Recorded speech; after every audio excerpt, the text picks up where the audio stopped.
The day, the hour, the moment has arrived. F1 Manager 23 has been released, or at least the deluxe version has. Welcome, Viala. It is time for the grand finale. The glorious F1 Manager 23.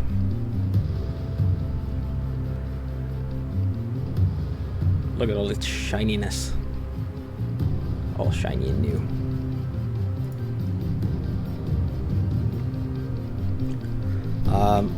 The only thing I've tried so far is that I tried to do the I tried to do the Monaco challenge, the Fernando's gamble.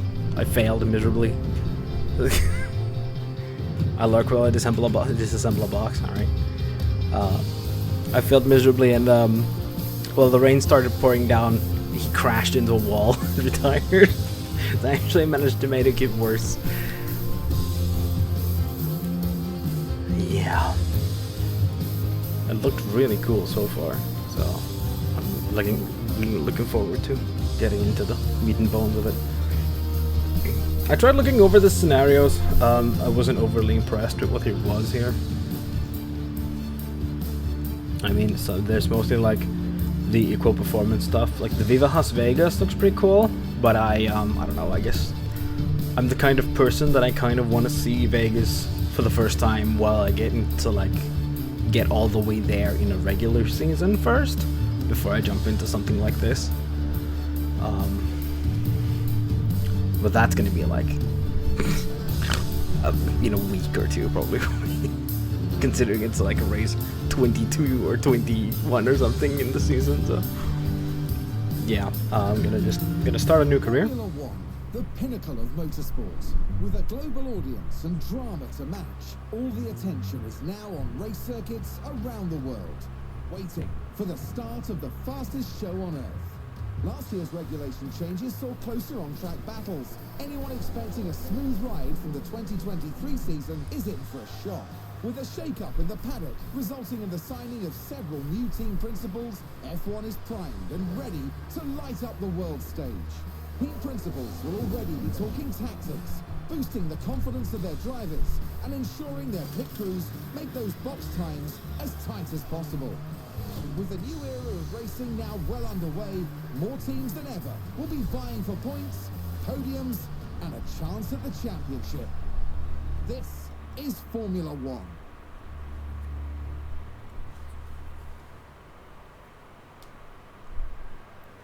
Yeah. The Constructors' Championship is not where Williams would have chosen to end 2022, but that won't stop them fighting. Debutant Logan Sargent joins for the new season after a stellar F2 performance, driving alongside his more experienced teammate Alex Albon.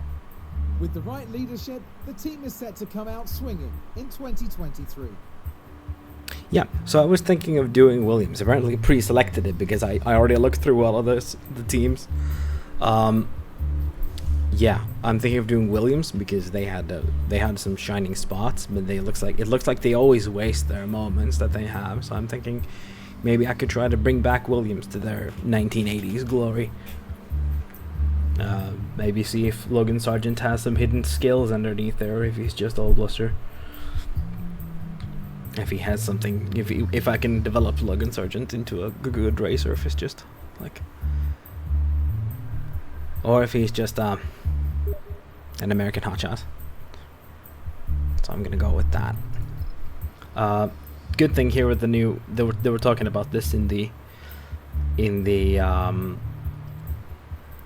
devlogs, that they have this, that I can do this for the returning manager. So this will just be a tutorial for all the new stuff in the game, but not for anything that already was in 22. Wow, this is the same issue that I had last year. And there we go. Start new game.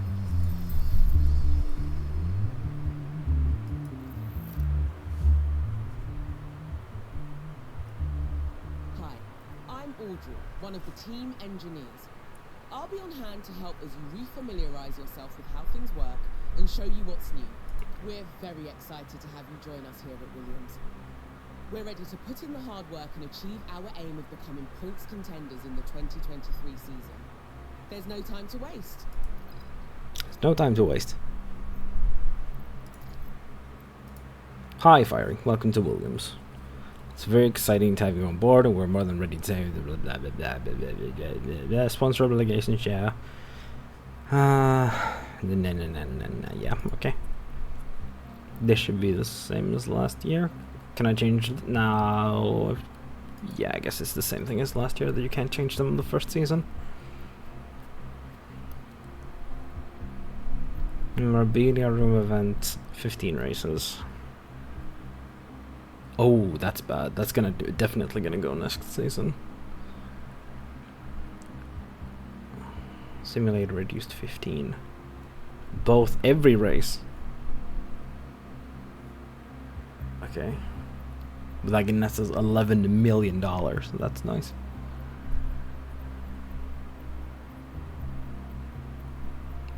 Okay, yeah, that's actually this also definitely is bad for this season, but I'll remove that next season. Merchandising, yeah, all right.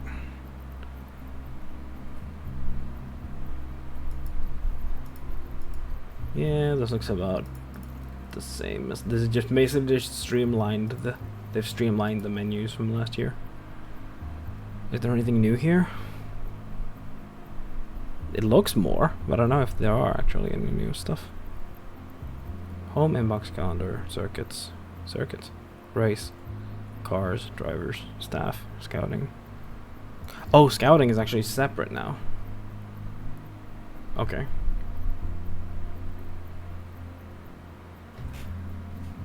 Yeah, right, there was the new sporting director. That's new for this year.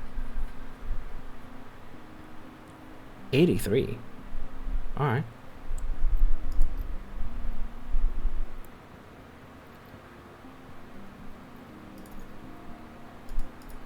The pit crew are a vital part of our team.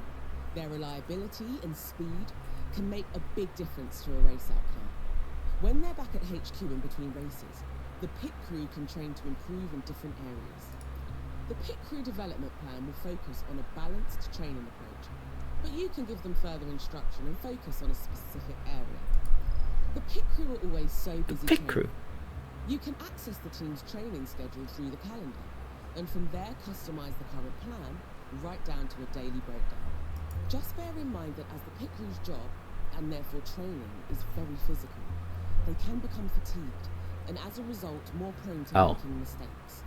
Remember, the constructor with the highest number of fastest pit stops will win the DHL Fastest Pit Stop Award at the end of the year. Oh, is that how that works? I thought it was going to be like who has the fastest pit stop time. Highest number of fastest pit stops. Interesting. Once you're happy with the pit crew training schedule, make sure to confirm it. Alright. Chance of I do not like that 14.59% chance of mistakes. Pit stop drill.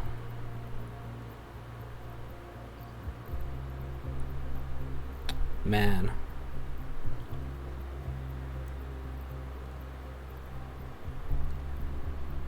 Car building. What's car building?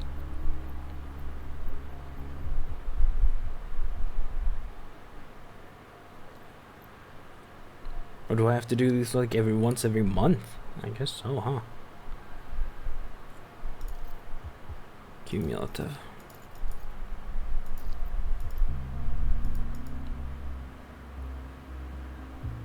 Car building. Oh, so is it like the better they have at car building, the less chance of a mistake in this? I guess so. Like, can I like get any info on this? Work on rapid car assembly to improve the speed of car part changes. Okay. So if I change this to rest. Wait, what?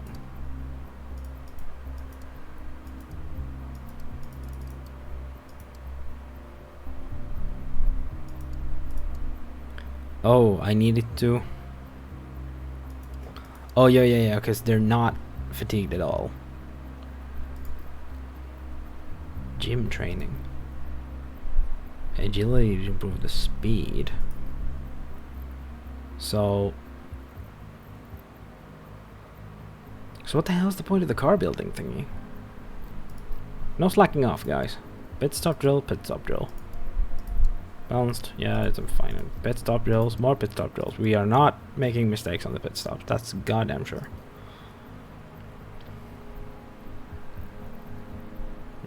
Confirm the changes. Let's see, hot to the cars. Oh, this is so snazzy.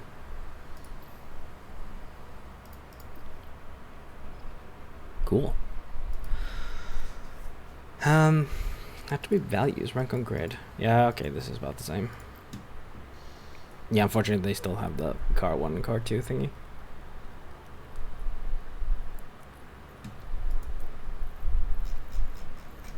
Cool.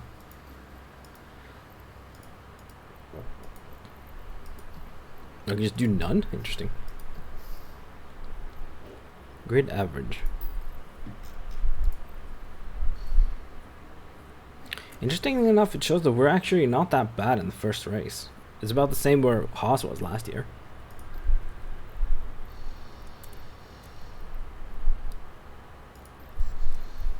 Oh, it has like 4 slots. Is this then the same way it was last year, that it actually depends on the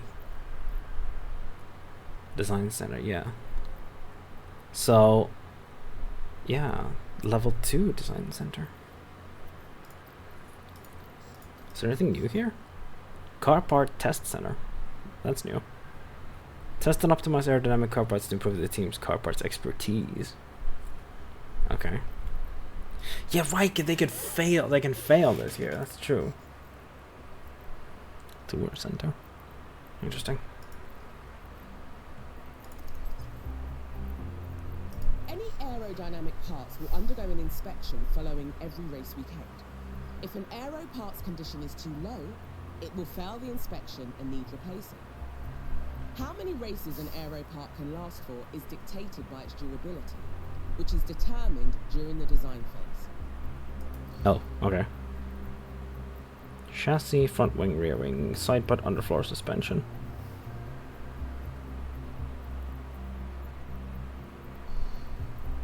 Yeah, I guess that's still all the same that it was. The cooling is still here. Total extra weight.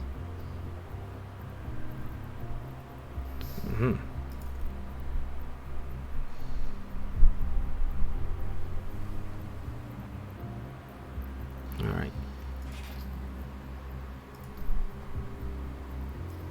Interesting that the engine actually affects acceleration, not the gearbox. One would think that the engine would affect the top speed.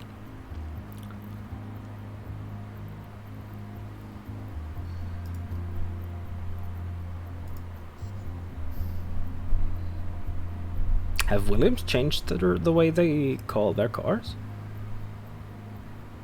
Am I just an old fart? Because I remember it being FW, not W. Because like doesn't Mercedes use the W?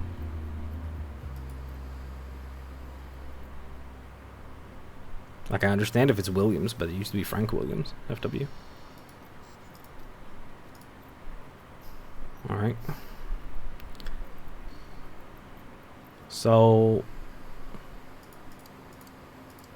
oh, we can do rank on grid here, too. Interesting. Good. Yeah, and they're stuck here. So... the car right now is... bad at acceleration, which I cannot improve, unfortunately. It's also bad at the low speed and the medium speed corners. Like, this is... yeah, the DRS has been simplified. It's just DRS effectiveness now. It's not DRS in like different things. Interesting. I'm not sure I agree with that decision, but I'm sure they know what they're doing. I guess the underfloors, what needs to be bettered up. How much time do we have? 6.9 hours in 2 weeks. I'm probably gonna use half of it for this, and then half of it for another part.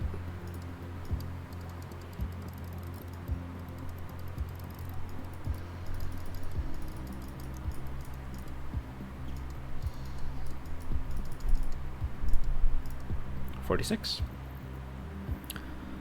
And I have no idea when it will actually. Aerodynamic car parts each weigh extra, and together will add weight to the car build. This will contribute to a reduction in certain areas of a car's performance. Designing aero parts with higher durability will increase condition life of a part, but any durability improvements will come with the payoff of extra weight. Lighter car parts will last for fewer races, making them more expensive on average. Interesting. That is a really interesting mechanic. They were not talking about the weight thing at all in the previews, so I am very curious how this will work. And this is supposedly now, does this now work? Yes. Thank you, it actually works. It actually works this year. No more exploits. Thank you, Frontiers. That was, because the problem with exploits like that is that you can't not do them. At least I can't, because if I know that something is broken, then I will exploit it. So if I just do this, it shouldn't actually change anything. No. Good.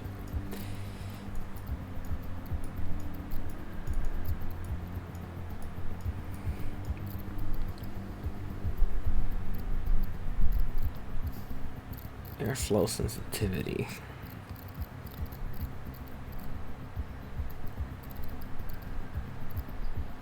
Oh, interesting. It actually goes negative if I pull it all the way up. So I can improve acceleration. Then I should absolutely be focusing on that, because that is the most terrible part. I also actually need to go forward one step, because I need to know how long this is going to take.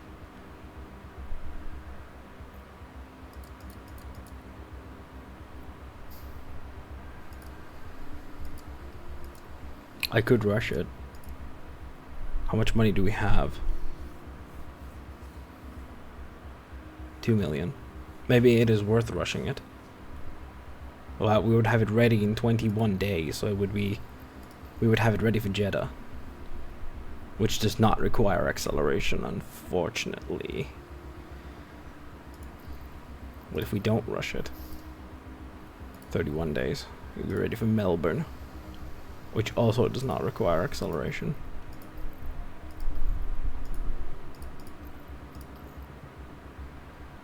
Then I'm just going to do this normally, because I don't want to spend too much money on it if it doesn't actually improve our performance that much. So I'm just going to do the normal one and prepare for Melbourne. So I'm going to focus on acceleration and high speed cornering, if that's at all possible. Low speed, high speed. I'd rather not get any negatives though. High speed. I don't want to make that go negative. +6.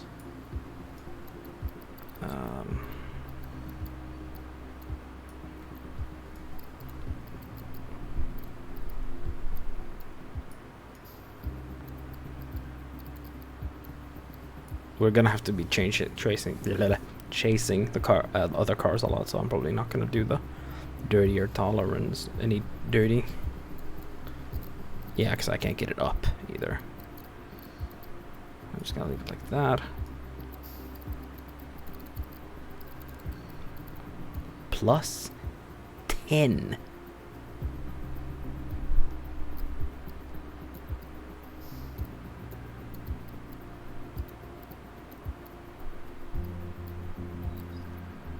Actually, this doesn't reduce the lifespan races at all, but it does give us extra, help us in the extra weight, because it takes off 1.6 kilos. Top speed -1.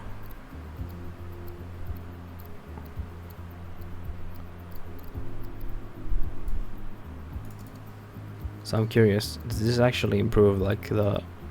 Yeah, it does. But if I increase this, it does improve the acceleration, which is so terrible. Not by a whole lot, but a little. That is what the Williams car is good at.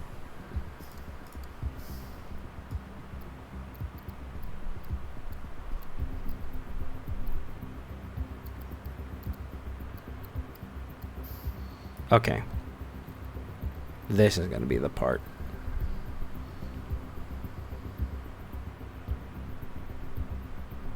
Now I'm wondering, is Jeddah... Yeah, actually, I might rush this after all. I might, because if I rush it and get it ready for Jeddah...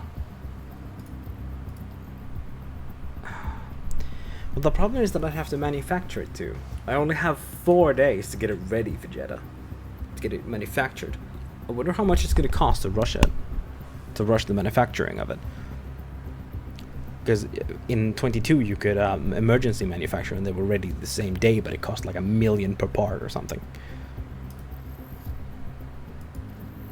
Alright, well, the underfloors like that, then we're gonna do a second design. I'm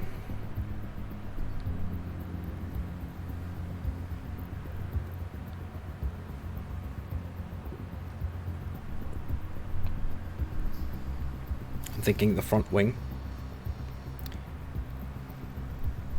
I'm gonna use up the rest of the parts because it's just 2 weeks until the next ATR period anyway.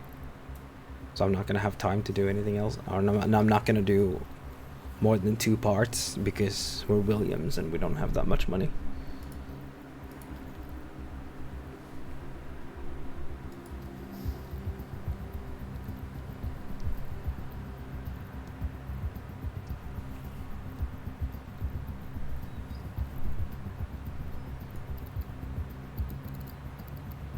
Again, I'm not focusing on low speed at all.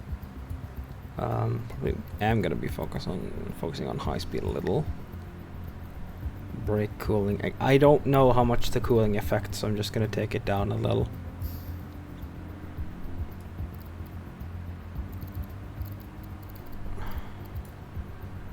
I think the rank is actually easier to tell the way it like. Okay, I'm gonna lift this up a little.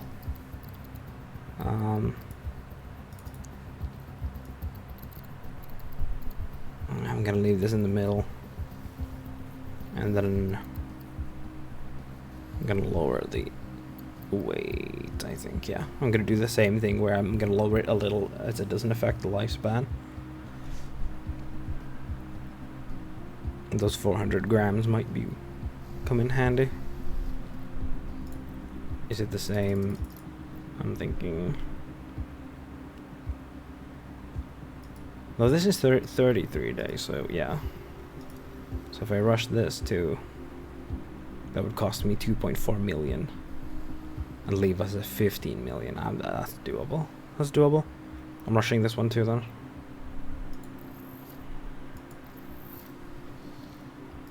I'm not doing any more designs.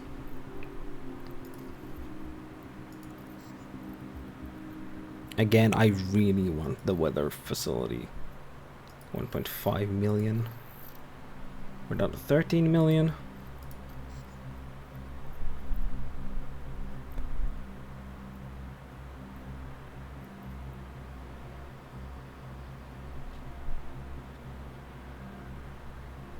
Oh, is this actually Williams' factory? I like how there's a helipad there, but it says that it doesn't have a helipad. So I don't know if that's actually Williams' factory or not, because like as I pointed out, in 22 the facilities were quite obviously McLaren's, even as we were Haas, because they had the whole arch on the roof thingy is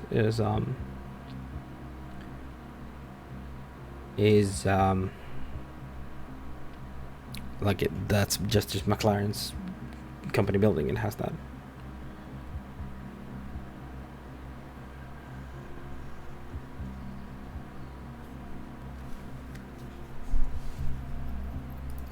Alright.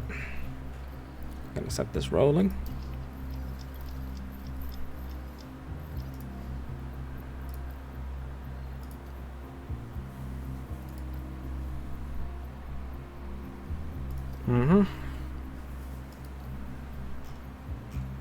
Yeah, the car is garbage, I know.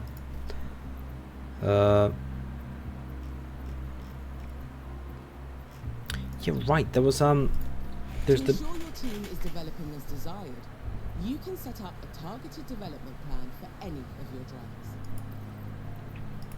If you want to direct your staff to focus on specific areas of their development, you can do so here. Each driver on the team has a development rate which demonstrates their potential to improve and grow into the role. As the season progresses, all the drivers may experience attribute deterioration. The better they perform, the longer they will be able to resist this deterioration. Staff members can be assigned a specific development focus to guide their training. The staff member will only improve attributes associated with this like development focus. There are additional contributors to both drivers and staff development. For all staff and drivers, their current morale will impact development. For drivers, their affinity with the paired race engineer will also have an effect. Alright. Okay.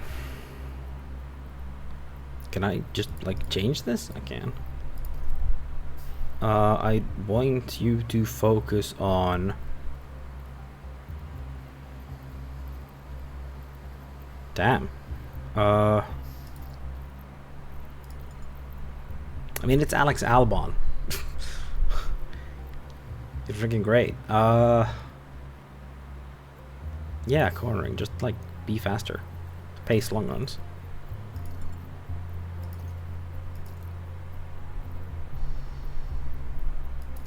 Oh, they're still doing that bullshit. What is that like? Wait. It still says it's AlphaTauri, but it has the flag? Interesting. I mean, yeah, it wasn't AlphaTauri at the time, it was Toro Rosso, but like...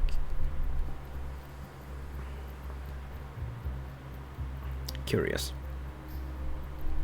And then it was in DTM in 21.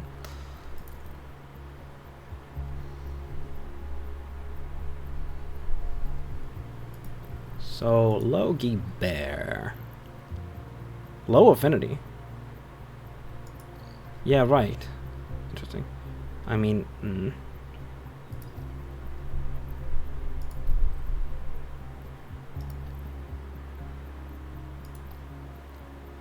oh man, nothing is where I want it to be now because I'm so my muscle memory is so used to.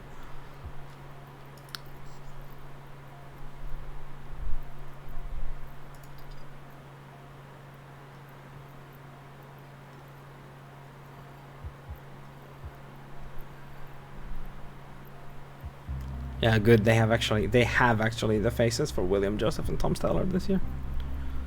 Last year they had like these fake faces, which really annoyed me.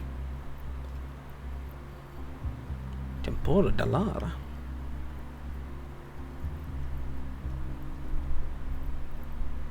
Oh, that's one of the fake faces. Wait, so they still have the interesting. So they have like these. Well, that's, in my opinion, that's much better than those fake faces that they had. To have just like a non-face.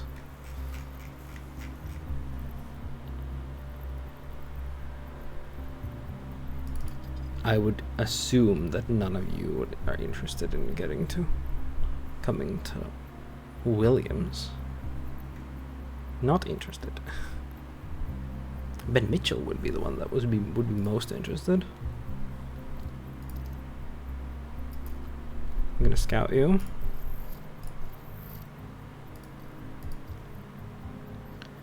And then I would like to see the drivers. Who is this random person who doesn't exist?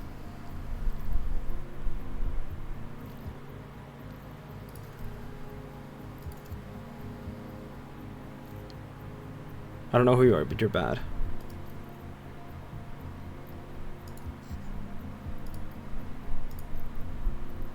And apparently his contract isn't lasting very long either.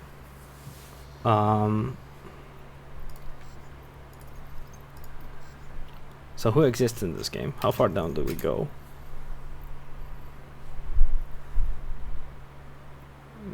idea what kind of people these are. Oh! They actually have restrictions this year.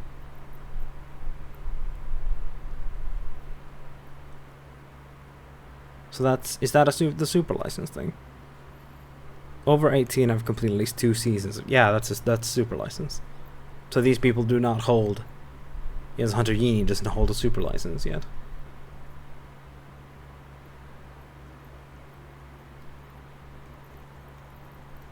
That is interesting. So I can't just pick out like this freaking rookie the way I used to. Can I do what is probably going to happen next year and take Mick Schumacher? I'm going to scout him because I really want him. My boy. Mickey boy. Yeah, alright, there we go. Training schedule for the pit crew.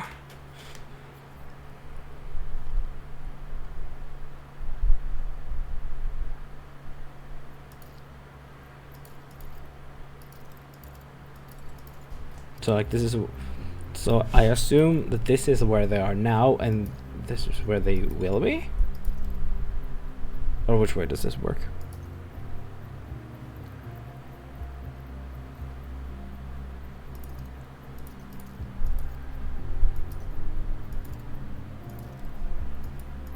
Or is this where they are now? This is where they will be.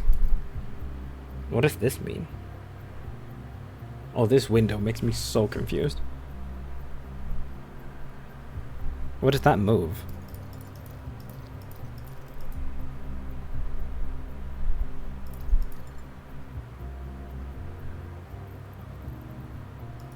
So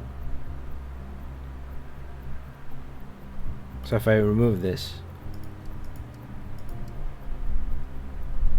Yeah, okay, yeah. So that's the how tired they will be when it comes to the race, I think.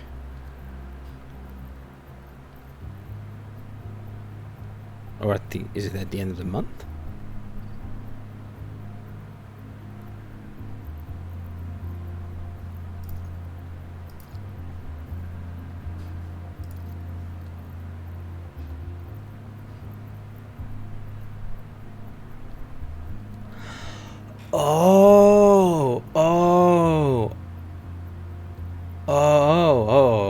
Okay, yeah. So total this is like for the entire month in totality. This is what it is. But cumulative is you can then like point at a certain date. That's what they will be when they get to that point. Yeah. Okay.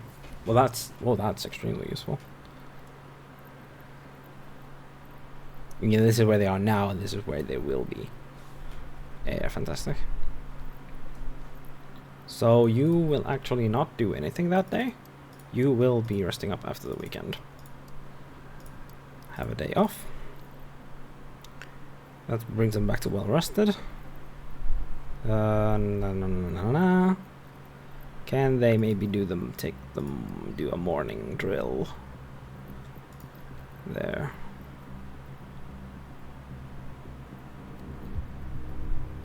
Yeah, they'll bring them pretty much to 0. It's not enough to, like, apparently they will be tired even if I let them rest. So, do that.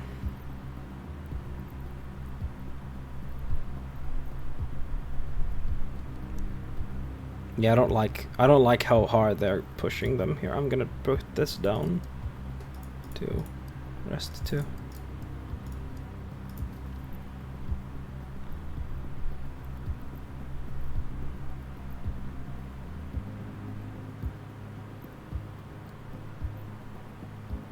Yeah, that's good. Okay, that's enough.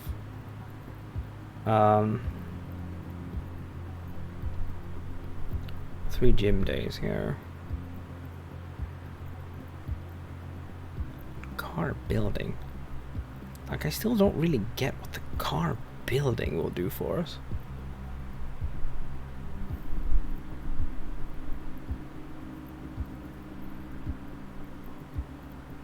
Oh, this should be fine.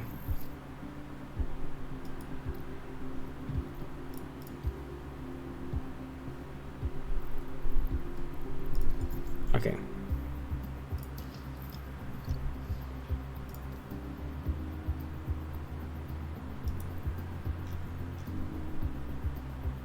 Oh, did I? Wait a minute. Did I do a? I probably forgot entirely to make a. Yeah, I didn't. I was so focused on a low affinity on Gate and Jago that I completely forgot to do a development plan for him. Smoothness. Don't crash. Driving standards. Smoothness. There's smoothness. Smoothness. No, oh, that's that. Wait, what? Where's the whole don't smash into walls thingy?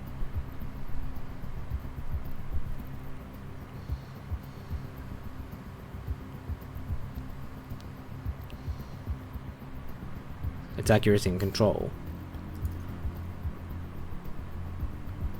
Control. Accuracy. Accuracy and control. I guess do that then. What track? Yeah, that's accuracy, smoothness, and control, and adaptability. Adaptability.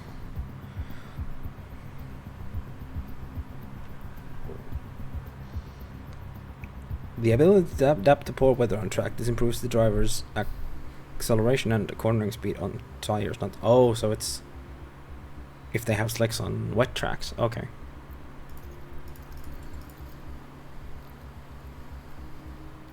Why do they not? Yeah. Oh, all right. Yeah. I know why. I know why. Performance targets. Okay, so did they change anything here? Reach Q2, finish position. Both cars in top 15. Oh, there's still just the fastest lap guarantee. Reach Q2 with one car. That's gonna be Albon. No, I guess I won't do anything else there then. DuPont will not be racing in for me. 2 extra suspensions, 2 extra on force. Yeah. Let's go. First race in the new game. Welcome to Sakir. Doesn't it feel good to be back? As we start a brand new season, the slate is wiped clean, and all 20 drivers prepare to make an instant impact ahead of an exciting year.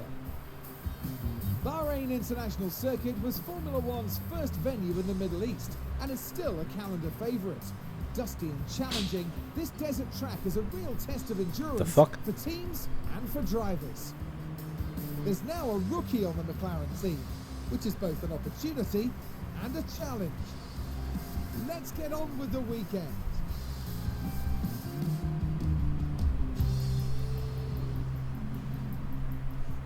Everything feels a lot smoother, which is nice.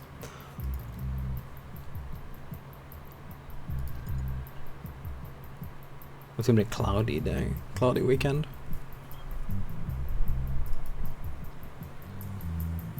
Oh, there's the change button. Yeah, they made it. They made it just it just instantly changes the driver. Yeah.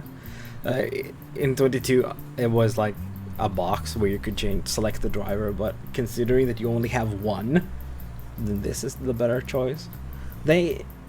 I saw on YouTube that there was someone who commented about having driver academies, and they responded that they had noted the feedback smiley face, which is they usually do when it's something that something that they probably have already thought about.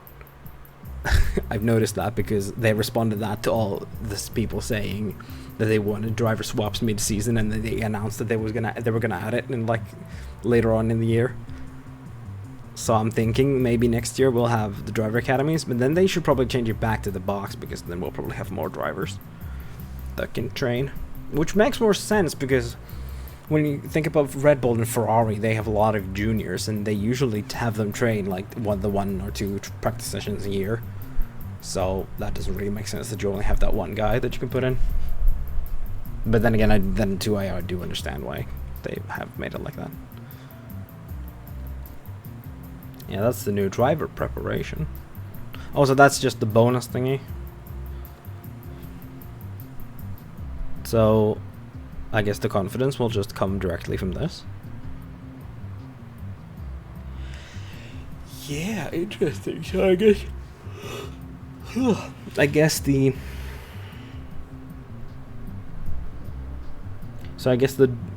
performance boost thingy is gone, and instead they have the confidence that comes from the same reason. Curious. What are the tire allocations here now then?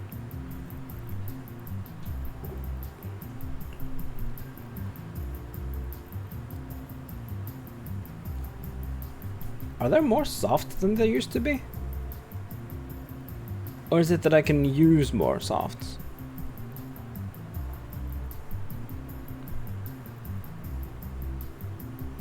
Holy shit. What up? I'm still gonna try to do the same thing that I did last year and see if it works. That was the filthiest piece of trash I've ever handled. Oh my lord, am I happy that I have my doors closed.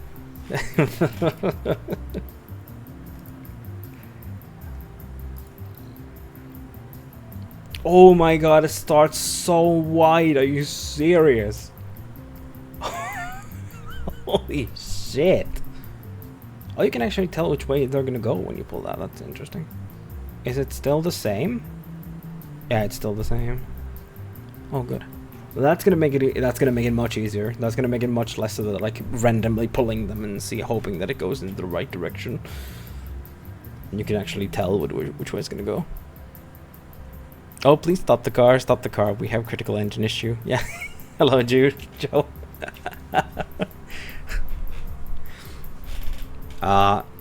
Yeah, hopefully not. It's probably gonna be more like it's probably gonna be more Sergeant saying he's sorry while we're gonna pick up the pieces of carbon fiber from the walls.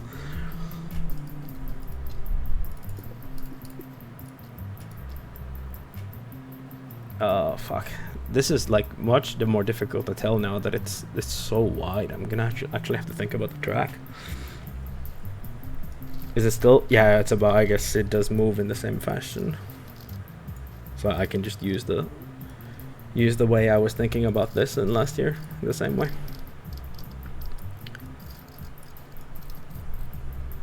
I'm just gonna pull something like that. Pretty much just gonna do that randomly. Oh, you're with Willie now? Yeah, I've tried. I'm gonna do Williams this year to see in this game.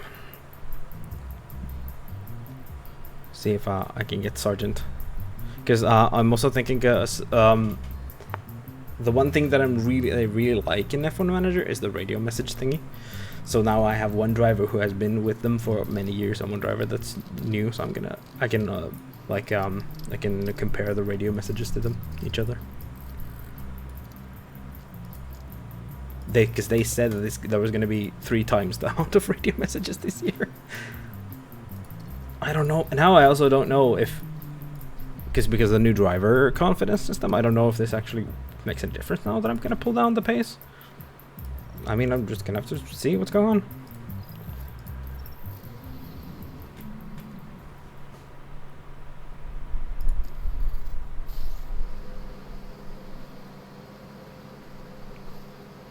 Oh no green flag messages. No green lights messages this year. Man, he went fast.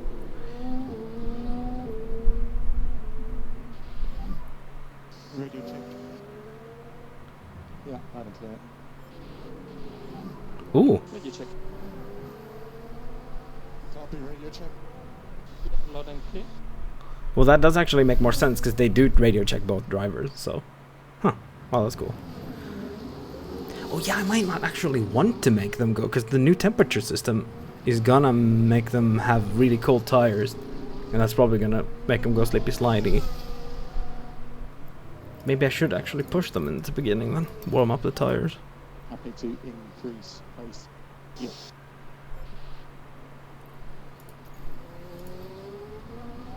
Yeah, there's no extra settings here in the practice. Because I checked, but when I tried the Alonso challenge in Monaco, so I had a little bit of trying out with the new buttons and stuff. So they actually have like a really interesting new thingy in races where you can actually set how hard they're gonna attack and how hard they defend. And that, of course, then impacts if they're gonna go smashy if they try too hard.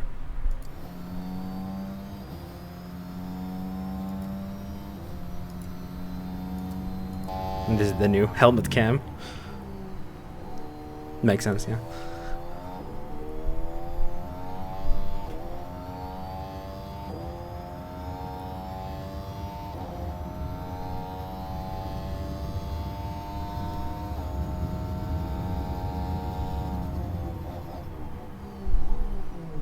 You can feel the fucking bottoming out.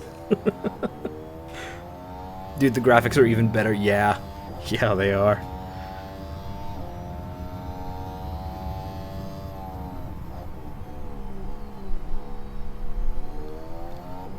In my honest opinion, like, the helmet cam jumps a little bit too much, I feel. Like, they're like ripping their heads around. But otherwise, this is really cool.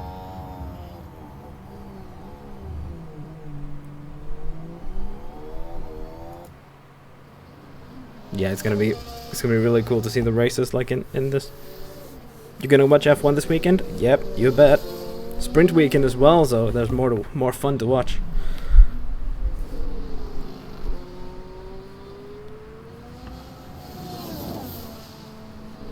Quali on Friday, sprint shootout and sprint on Saturday, and then the race on Sunday.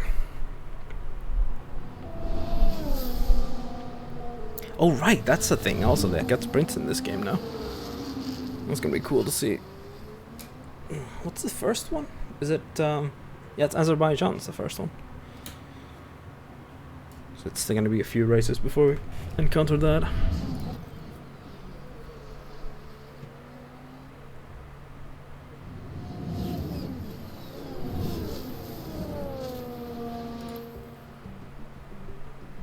And the new fast forward screen is also fancy. Is there more stuff here? Oh, you can check the sponsor thingy. Interesting. Otherwise, looks about the same.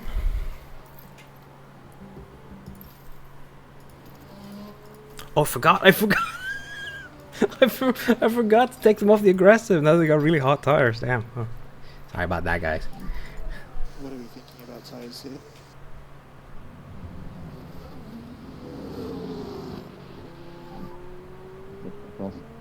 Yeah. Can you actually tell, like, the tire temperatures? Because, like, I remember them talking about that it was actually gonna have a realistic tire temperature simulation thingy now, where they actually have the carcass and the surface temperature. But I guess you can't tell. It's just internally how it works.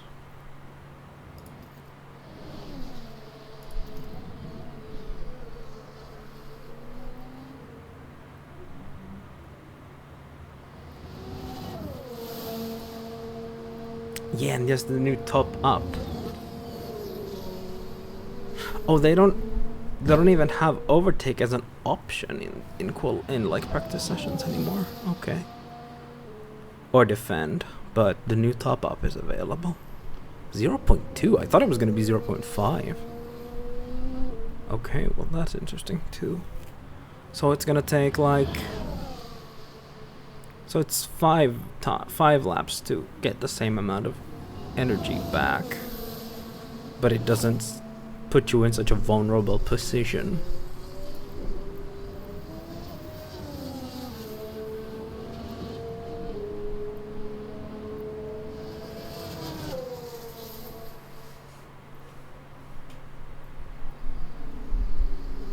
Can you like... Yeah, there's the gathering setup feedback thingy. So I guess that still works the same. Oh, it has a little sound thingy now. Oh, good.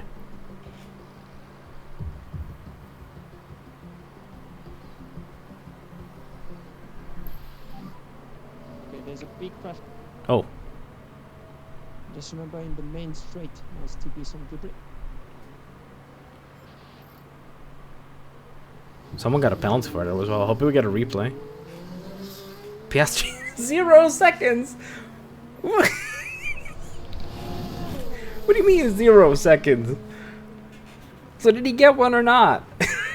Or does it mean that he got a grid penalty? That makes sense, I guess. But 0 seconds. And no replay. That's a bit bad. I mean, you used to get replays for everything in 22, so makes me a bit confused.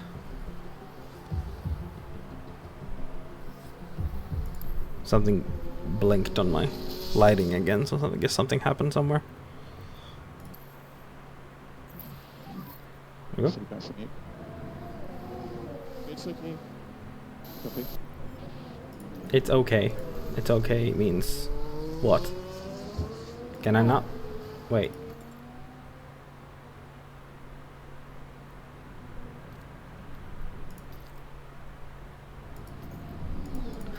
I can't tell? Oh, that's interesting. I can't tell what the percent Codemasters at its finest. Well, it would have been but it's not Codemasters who've made this. It's actually Frontier who's made this. So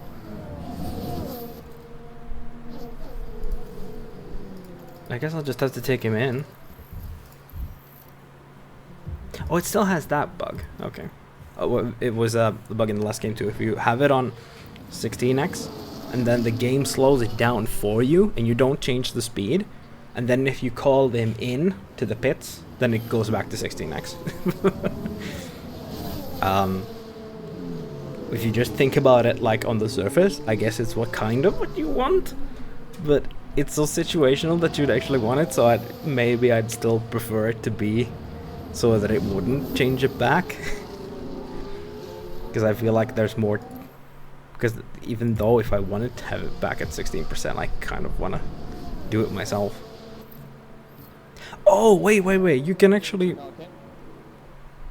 The balance is just all over the place. Copy. Alright. You can actually see on the minimap where the DRS detection zones are. That is great. Because that left... I was... Holy! Oh, that is a good change. I now immediately know where the best place is for this. Oh, that is gonna take away so much of the, like, experimentation and, like, not knowing where exactly needs to be. It's that you've forgotten where it, like, needs to be when you've tried another setup. Yeah, it's a great detail. Because if you think about it, then it does make sense for you to know where they are, considering that there's no way an actual team principal would be like asking his engineers like, where was that DRS detection zone again?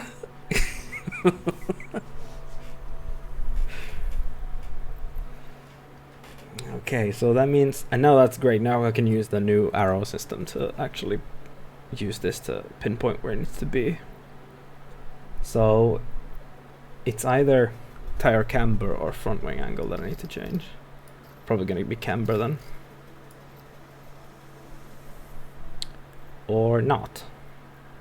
Yeah, no, but of course, but if I minimize these, and then we'll move it in the same direction. Yeah, okay. So just like that, but then this needs to go back here, and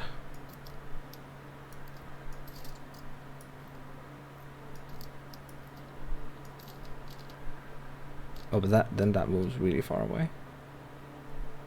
Yeah, but that might actually be it. So yeah, I'm gonna try that. These tires actually performed really well. 71% left. Why did that go down to 19? I wonder. Okay.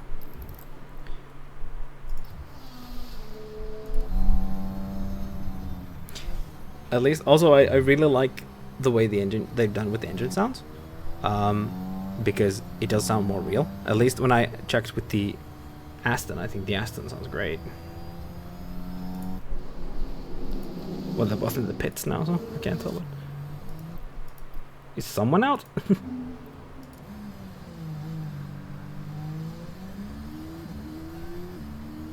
Because like, I think it's less that it sounds what the engine actually sounds like, but it sounds more like what the camera would pick up. The microphones on the camera would pick up from the engine, which is more realistic to what you would actually hear in the broadcast.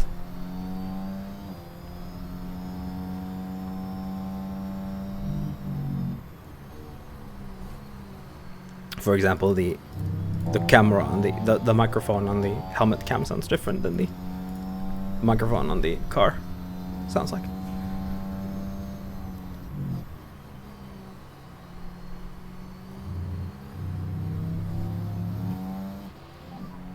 Penetrate. Watch that white line and pit meter. Stop in front of the garage, engine up. Well, that would be good if he actually did that, but I think he's just gonna curve into the garage. Zoop. Yep. They still do that. I guess it would take too long for them to do the whole animation of them stopping in front of the garage and then having the engineers push the car in. It would take forever and get really frustrated.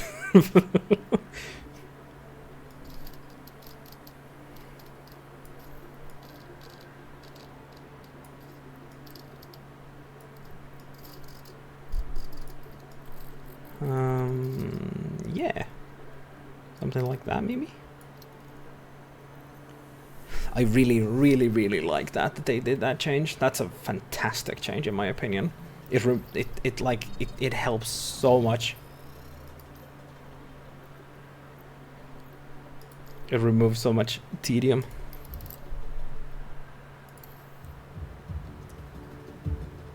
Oh, you can also tell from this one. That's great too. The dots where the DRS detection zone is.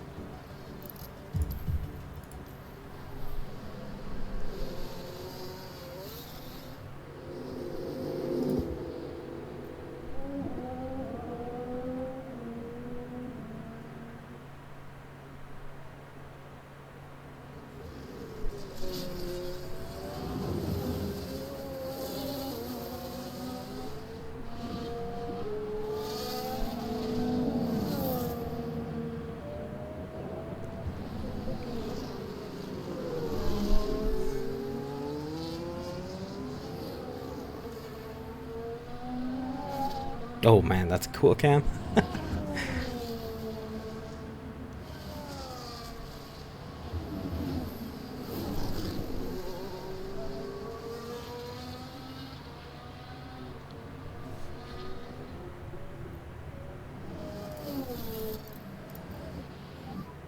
If you've got any pace left, it'll be good now. Yep, okay. I'm gonna have him warm up the tires again. Can I tell the... Yeah, I guess that's just the driver preparation then. Yeah.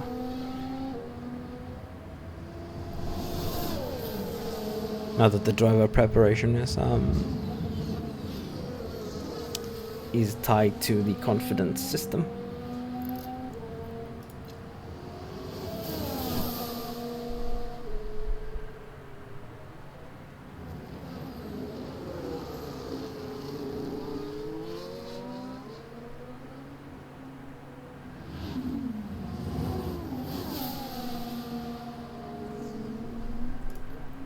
Same thing for you. Can you bring the pace up, please? Copy.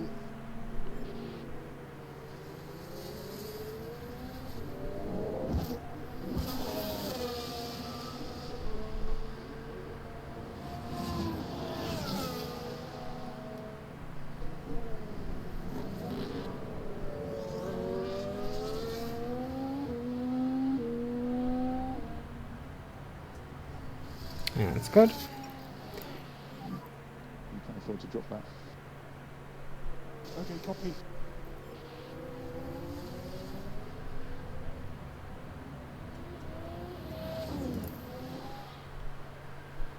Is it the same steps? No, yeah, it's the same steps.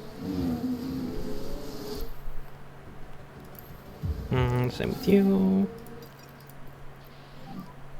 Main focus, time management, please. Yep.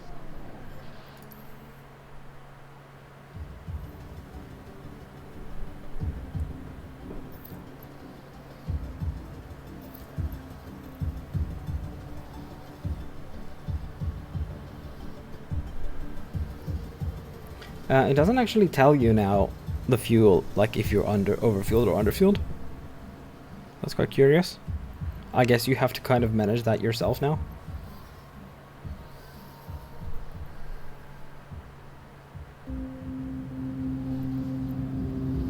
So it's like, it's only that you're, instead of like a predetermined stint, it like just like you're just fueling for that many laps.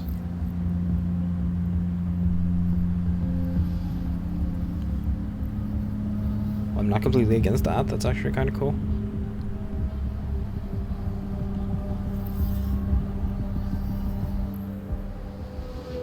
Albon spun. Let's have a look at the action. It's all at the final corner. And the controls. Oh, that looked much more realistic than what they had last year. Much less to the whole, like, it just sort of like someone kicked the back tires up onto the car.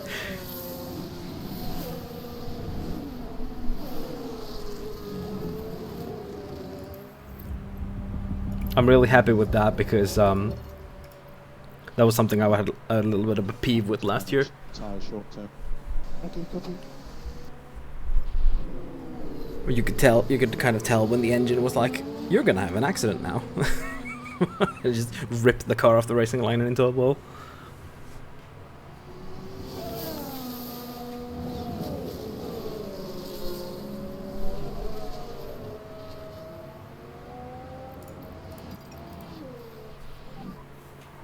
To push. Yeah, copy.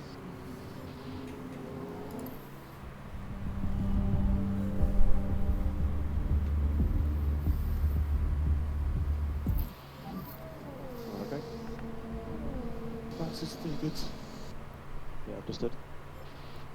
Alright, now that it's great, I can actually tell how good it is, just by it being great. I don't know, it's not optimal. Assuming that they have the same kind of like percentages where like they change and that the optimal setup still exists, it should be underneath 95. So it's between like 80 and 95. So I can't tell where it is now because it doesn't tell me. But I'm happy with him running this stint to the end. If the fuel lasts, which according to this it won't. Starting to increase the lifted coast now. Copy.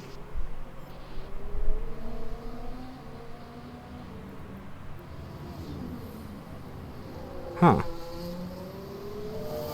Yeah, he's down 12.3 kilos. But according to this, he should be able to run to the end, so...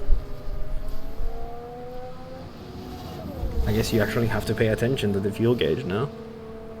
Yeah, now this one just pulls a straight line to the end, which also doesn't make a lick of sense, but...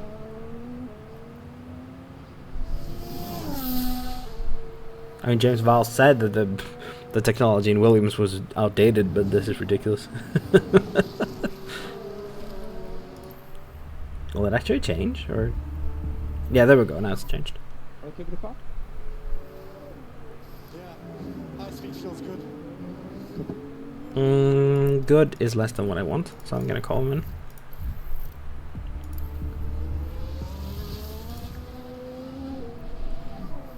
Connection. Control one line, I think. Stop in box engine off, please. And they do have more like chatter, so I really enjoy that. I am enjoying that a lot. Because that's more like stuff that you'd actually hear, like them instructing the drivers. It was weird that they only had the holy. It's like just the line that no. But yeah, it was like completely lost my train of thought there. It was a bit weird how they. It was the only thing they said when they came in was that they would watch for the white light and remember the pit limiter. And when they said that to people who've been driving for like 30 years, it was well, 20 years. Like if that felt like a bit like, huh? I guess at this point, I think they should know where the pit limiter line is. But yeah, things like giving them instructions on what they should do when they box. That's really good. Okay, well now I know exactly where the braking stability needs to be. So that's fantastic.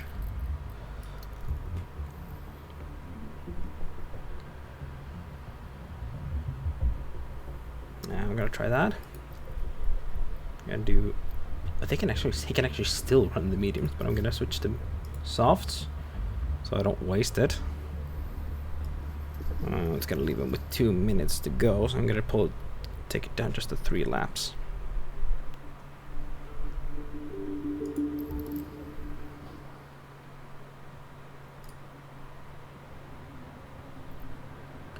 Alex can just keep going. Like the driver preparation.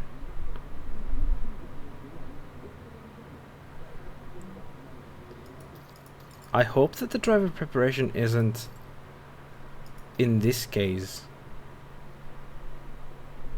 what the setup is, because that it didn't it said in the menu that it was like all of these 3 together. That was preparation. I guess you could calculate from that what it is. 35% plus 25% plus something percent equals 48. So that would make it an equation that could be calculable. Oh, I really don't want to start doing doing math to start figuring out what my setup is.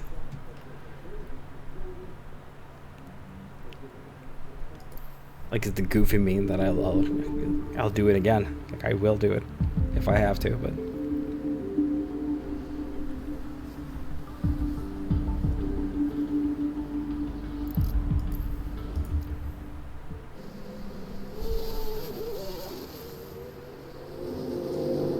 Alright, Logie Bear. Actually, it seems Albon does come in after all. Yeah, but he's at the end of the stint, yeah, so I guess that would be then the same as it was last year. Except that you have to keep better eye on the fuel. He did have 5.2 kilos left at the end. So I don't know if that was worth it. Okay, good use lifted post. Yes, copy.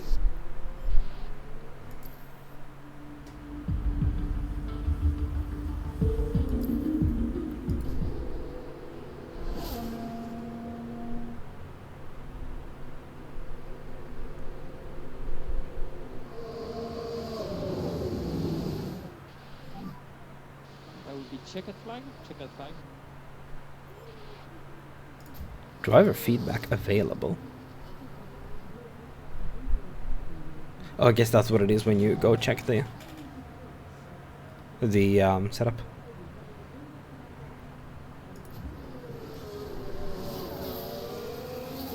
You will have to wait until the end of the session.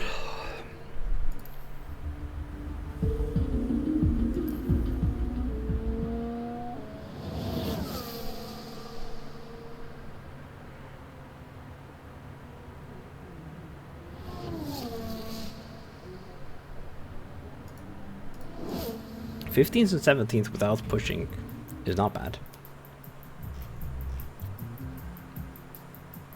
Oh, Piastri actually ruined his car as well.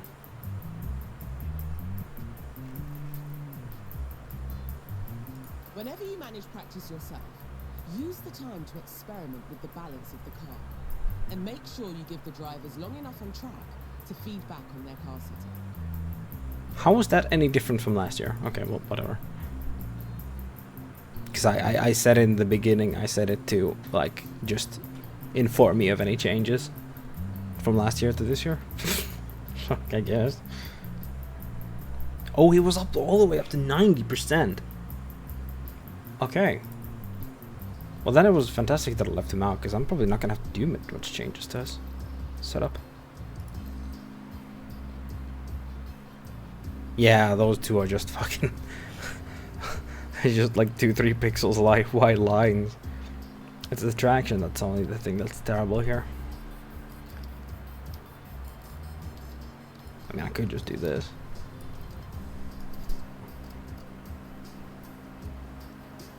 Yeah, that's about the only thing I'm gonna change. I'm probably gonna do the same thing that I did last year. Just put him out on soft tires until he has info on it, and then switch him to hard tires and just let him go. Let him cook.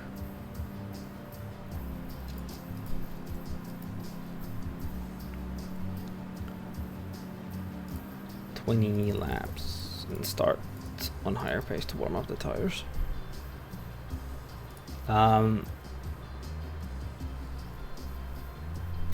Oh, that is actually a really welcome change. They apparently they set the used tires and the ones you sent back to Pirelli last, so they no longer stay in the same slot that they were. So you can now they like go out of the way now. That's very welcome, because I was like, I guess I'm a bit OCD about that, but it really annoyed me when they were like in the quote unquote wrong place in the menu.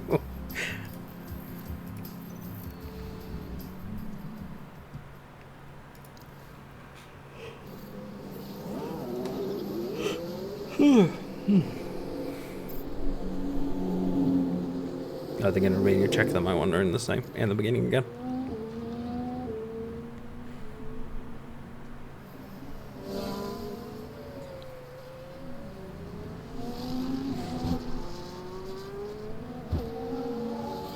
Oh, no radio check.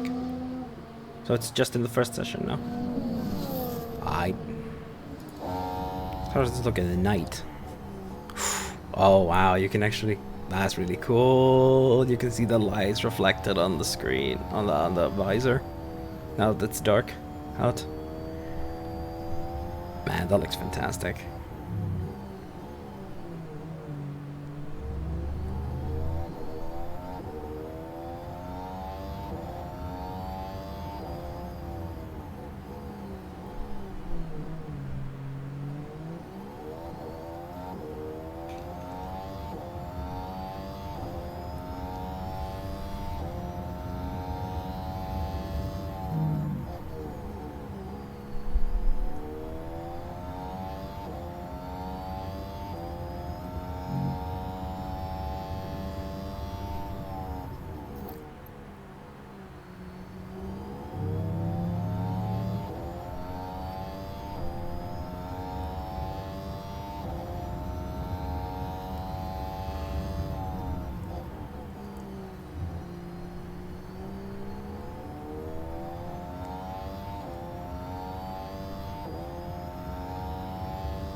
I'll BRB.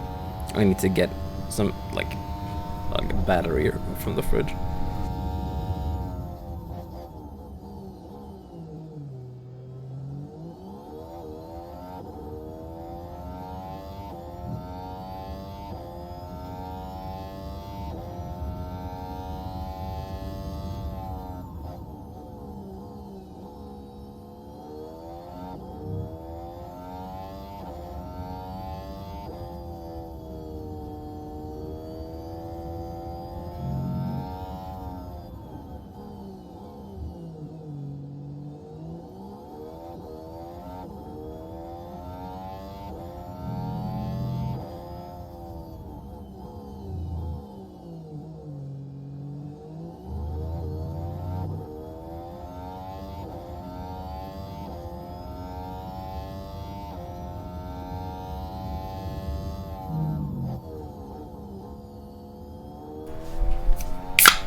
I was yawning so hard, and I was feeling that I was gonna start cramping in my jaw soon. will give me some energy.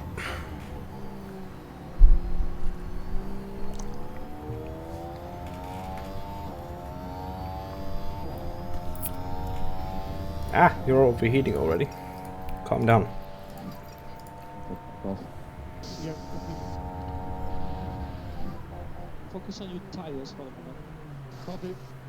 I can barely hear the radio messages. I don't like that.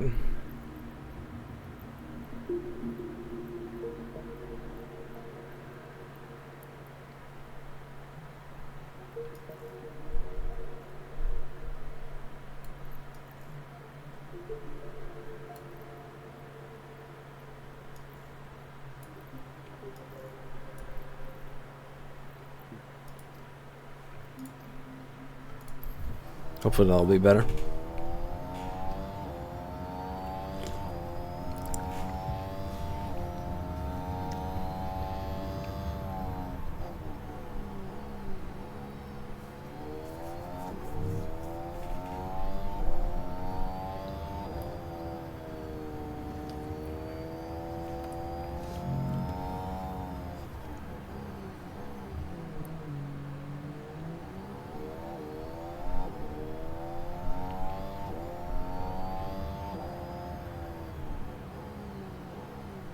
Man, this game looks so good. It looks so good. I'm so happy with this right now. Hopefully hopefully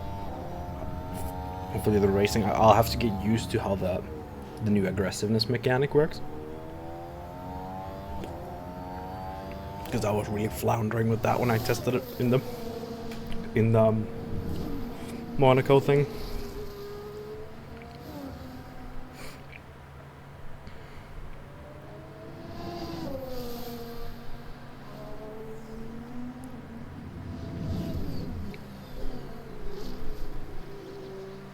Oh, calm down with the tires, man. What the fuck? We're on time management. Copy.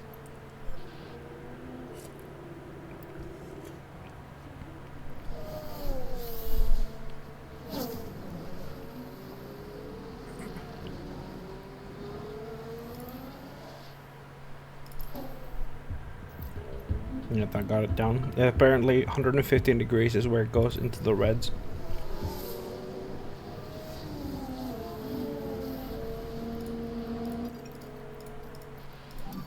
Oops. We can push on now. Look up for your tires. Copy.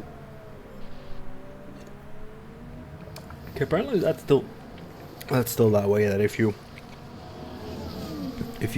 first race it and then lower it, then it'll give the radio message for lowering it.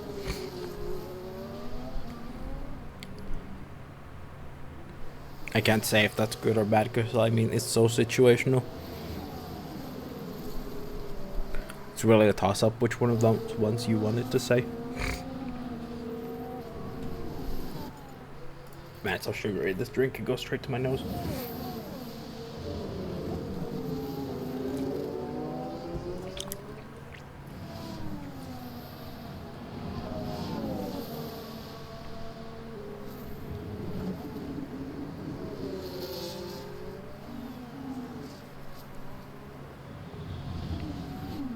Is that like film grain or something? I just realized that the image is like.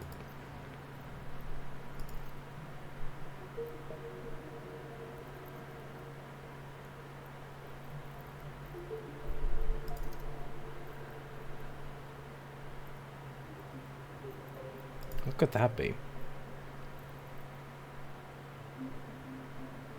I have no idea what that could be. Because it looks like you can tell. Yeah, you can see. Or is that just like a simulation of the cameras? I don't know.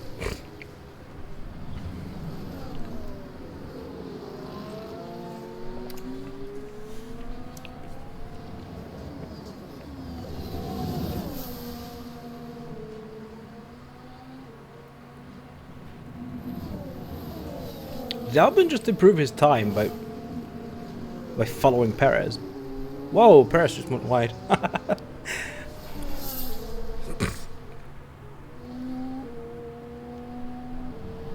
The mighty Alex Albon psyched him out.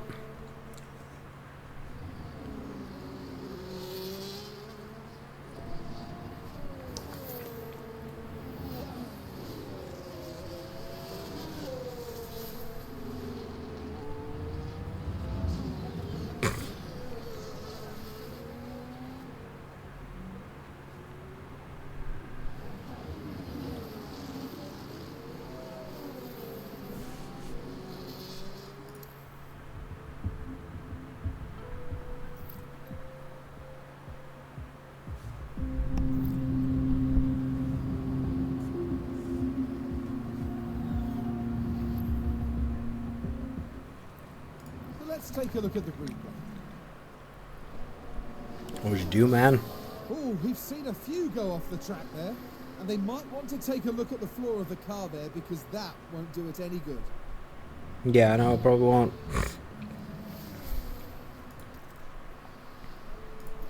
No issues. No damage.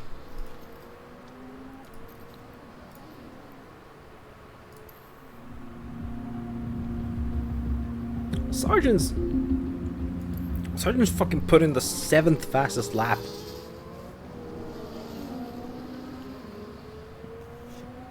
Okay, well I guess that is we are the slowest on the soft tires right now, so I guess that's not that surprising after all.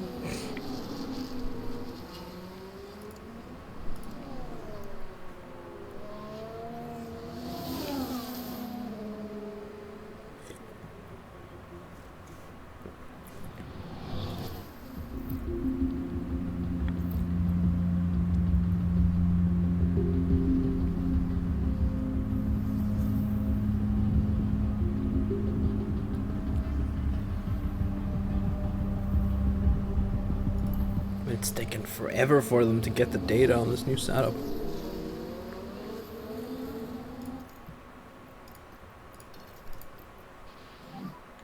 Okay, happy to manage tyre short term. Copy.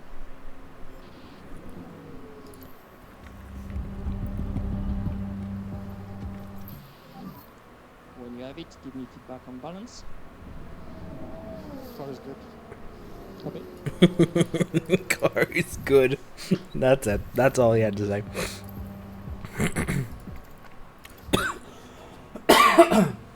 Goodness.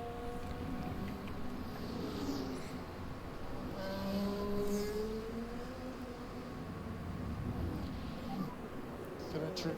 I look curious. Oh, Stop in box practice. Sergeant's put in like a way faster lap time than Alban has. I wonder why.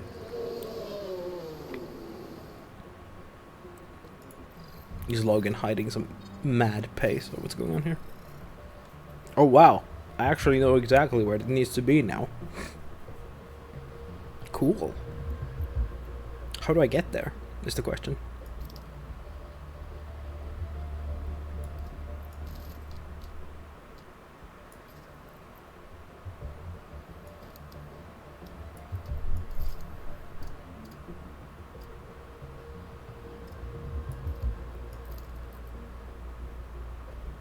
Is this the magic sauce? Is this the the famed 100% setup?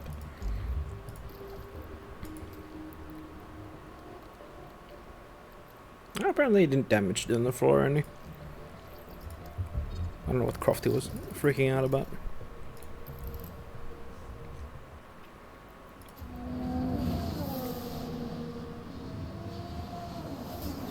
I kind of actually do miss the overtake in practice, because I would just set him on overtake and have him just pass the Alfa Romeo at this point.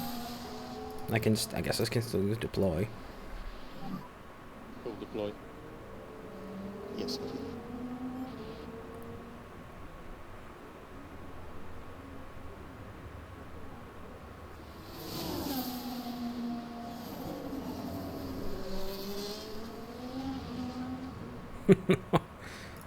Valtteri did not want to give up that position.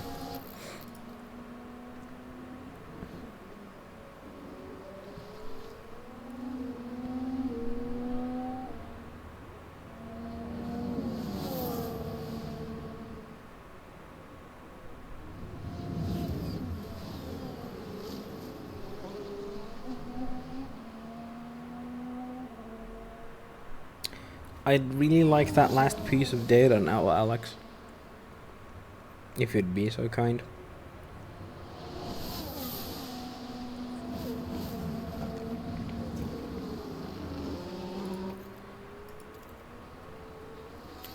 I wonder how the driver preparation thing is gonna work now if you end the practice without full knowledge of the setup. Because in 22, if you ended this the practice sessions without the full knowledge of the setup, you just get 100. You just get the full knowledge of it at the end of the first qualifying session. But now, if the driver confidence thing is directly set to the driver preparation, I hope that it doesn't start at the level that the practice ends at, because that could be really bad if you know that your setup is good but your driver hasn't driven it. Now that I say that out loud, that actually makes sense. That it wouldn't give you high percentages because it is your driver's confidence, not yours. So that you know that the setup is good won't matter because your driver doesn't actually. Huh. Feedback on limitation. Car feels good. Hey, Tom.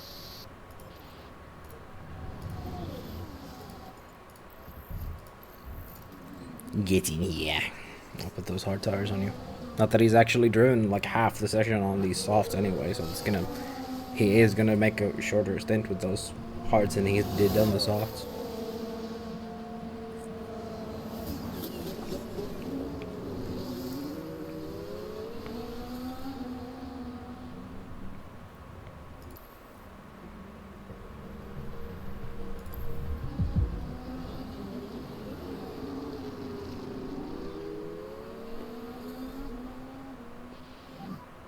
Box. Watch the white line on exit. Well, put it back in the garage.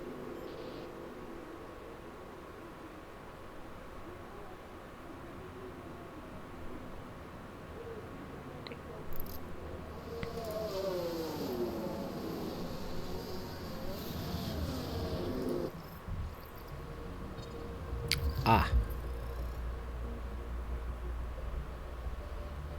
I went the wrong way with the traction.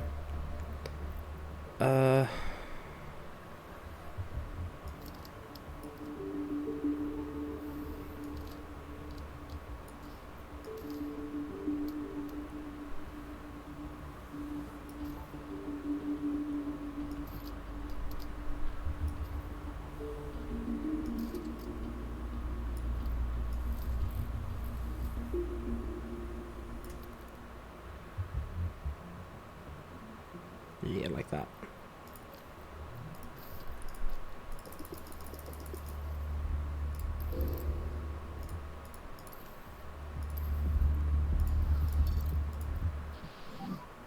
You can increase the pace. Copy.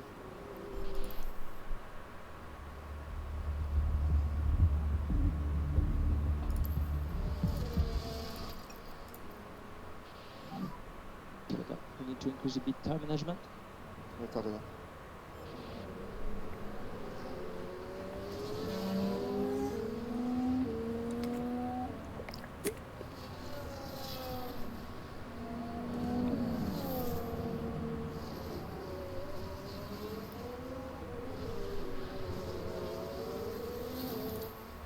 No, that's just. Hopefully, he'll just keep it on the track for the rest of the session. He can actually push. He's got so much fuel on board.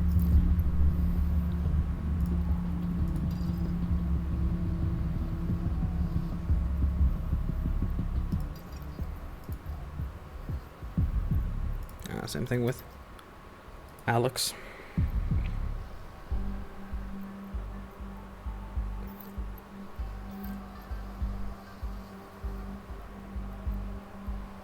Interesting.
2 seconds. I guess that's our hard tires.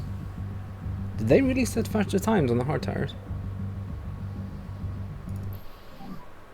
Okay, Alex to 5. Did it not stop me with the setup? Well, I guess I wouldn't have wanted it to, actually, now that I think about it.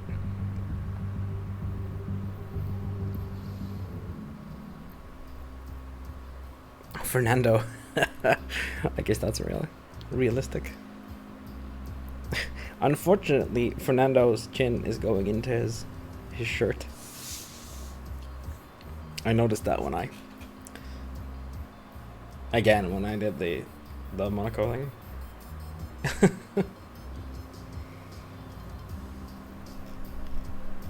He's tucking his chin into his shirt. Nothing wrong with doing that, but that doesn't look very good. 93% on both of them. I still got one practice session, but I don't know. Like, if I really want to try that to perfect it, then it's gonna be some.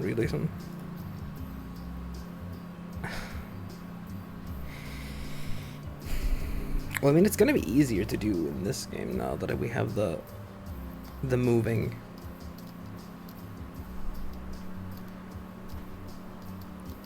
The comfortability zones, I guess. I don't know what to call them.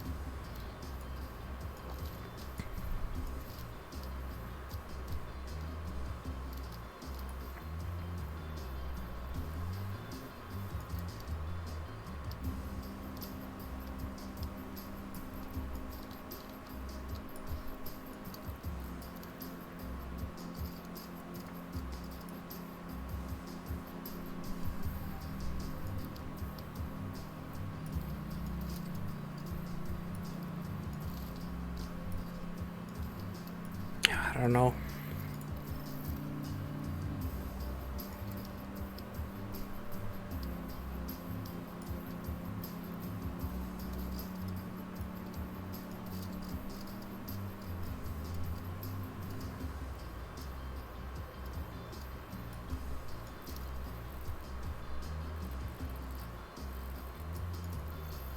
Yeah, I think I'm gonna leave Albons like this. I can't really justify making any good changes to it.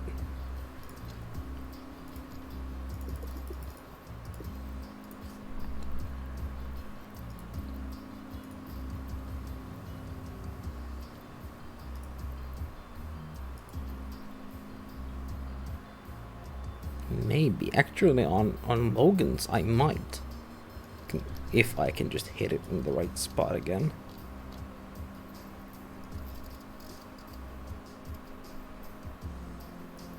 Yeah, look at that. There's a chance that's gonna improve.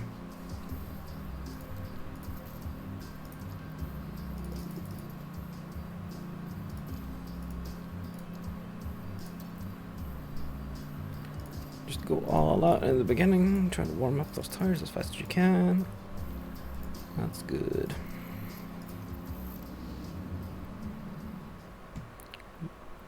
Let's go get him. I'm still waiting for that like radio check in the beginning. Muscle memory.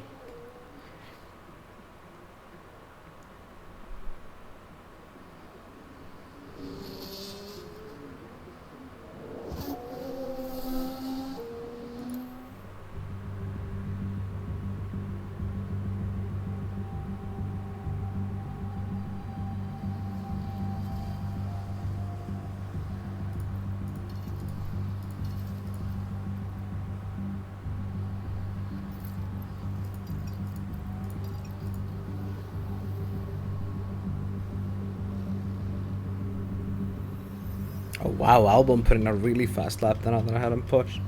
Oh no, mine changed. Burst at a 135. 2 seconds faster than Alex. No.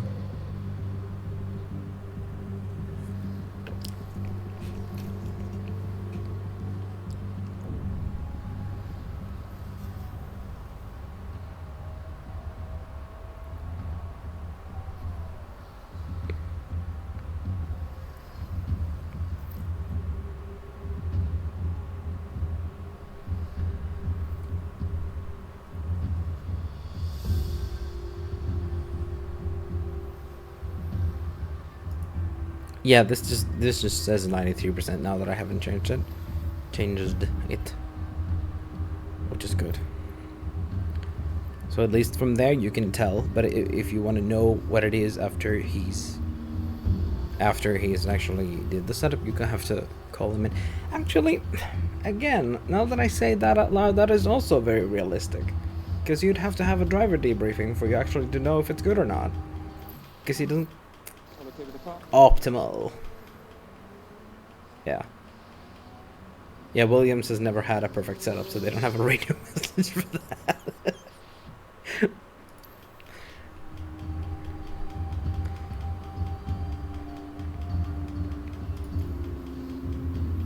Yeah, because now it's just 5 out of 5, but I guess it's just because, like, they don't know.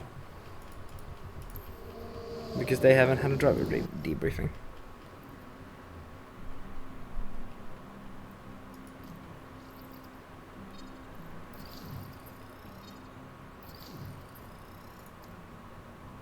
What are these sound effects?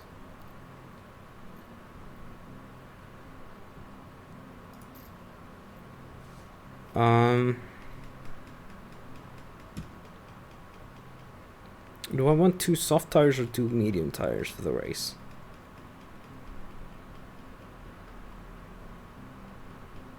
What's just sweating over there, Violet?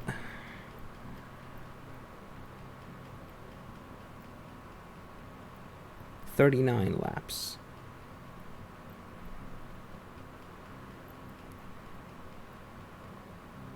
Building is hard. How's it going? Did you get those parts cleaned up, or did you just start building with dirty parts? There's a lot of dust. Yeah. So did you get them cleaned up?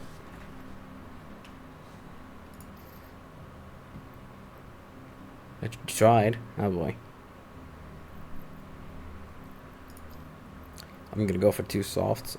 Or like, now that I'm thinking about it, maybe not. Because we're probably not gonna make it out of Q2 anyway. So we're gonna have an extra set of soft tires no matter what. Still the wrong button, Eddie. There we go. And I'm just gonna go with that.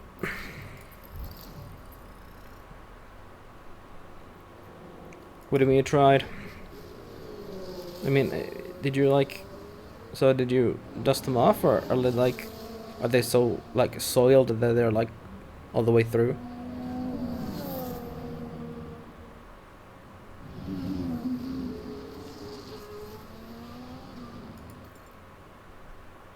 Just dusty, alright. Yeah, I guess it's hard to get that off of cardboard without getting it, like, wet. Soggy cardboard is not stiff cardboard.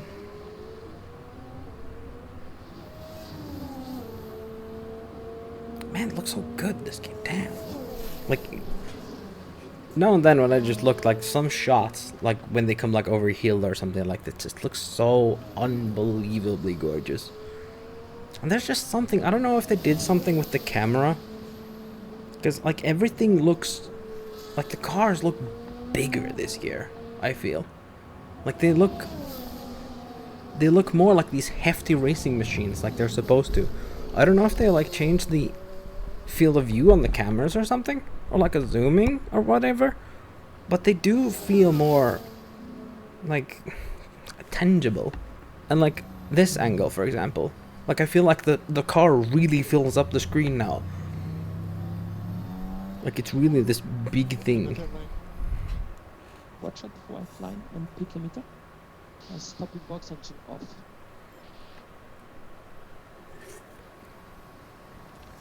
Of course, I guess it helps that I have a massive screen too, but it feels like it at least.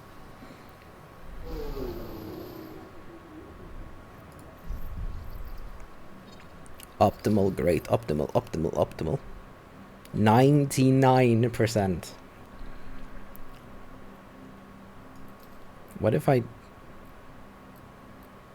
just did this?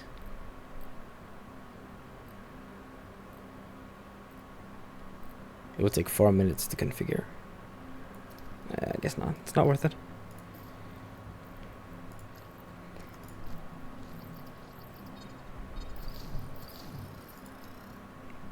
Again, what the hell are those sound effects? I don't even know where that's coming from. 20 laps, go.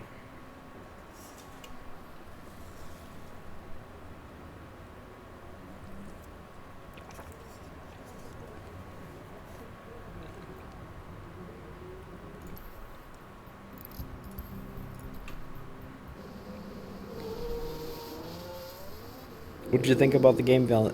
Think it looked good?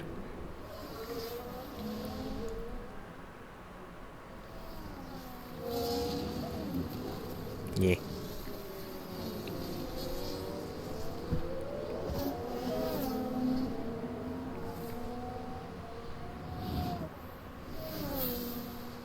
These shots look so real.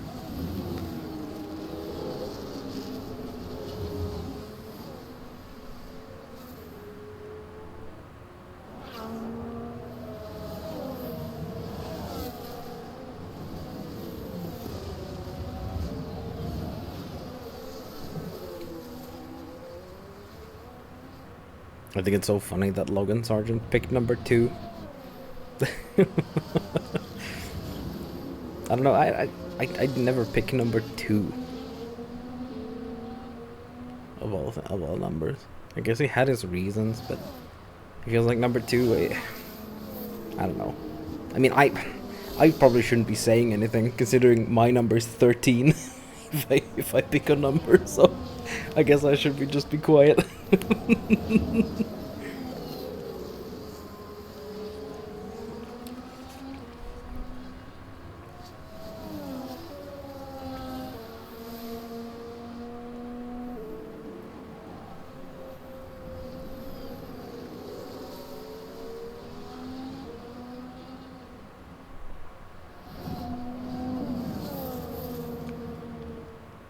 This is again the same thing as last year, considering that they have the car parts knowledge to build up. Then I'm just gonna leave them running in the first few races. Then in the later races they can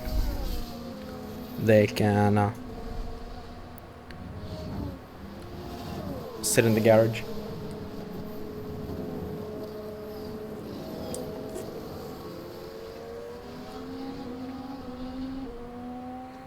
So they don't wear out the car parts.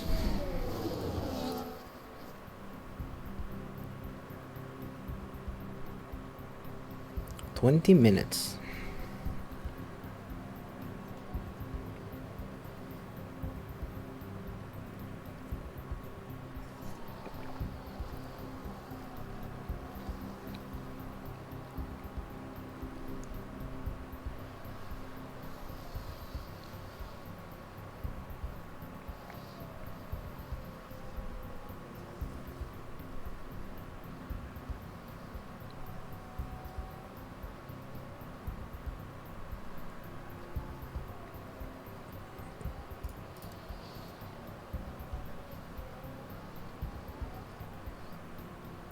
Albon has actually kept up a decent speed, considering I haven't told him to push or anything. Actually, maybe we should do fast laps.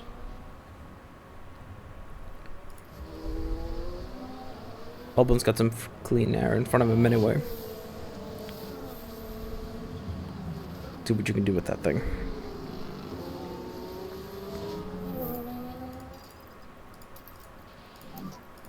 Push through all corners. Yes, copy. She's up the other two. Yep, copy.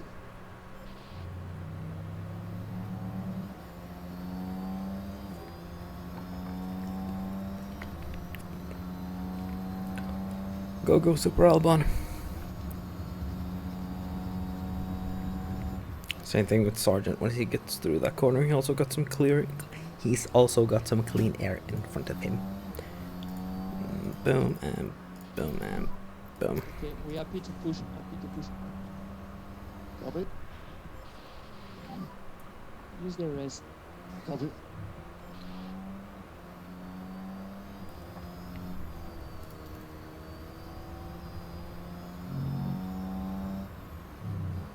Bro. Man, That's I don't know. I don't know if that's new for this year, but at least I have it. I didn't notice in 22 that the curbs sound really, really realistic, because they actually modulate the sound depending on how fast the car is going. It sounds freaking incredible. Yeah, that definitely wasn't the case last year. Now that I'm listening to it, those would sound way better.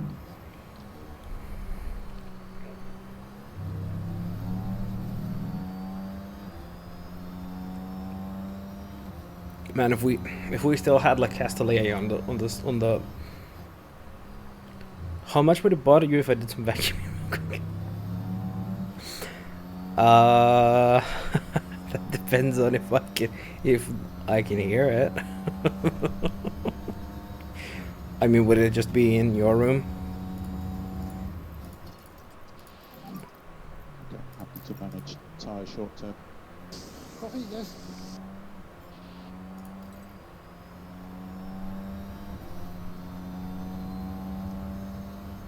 Just your desk? Yeah, go for it.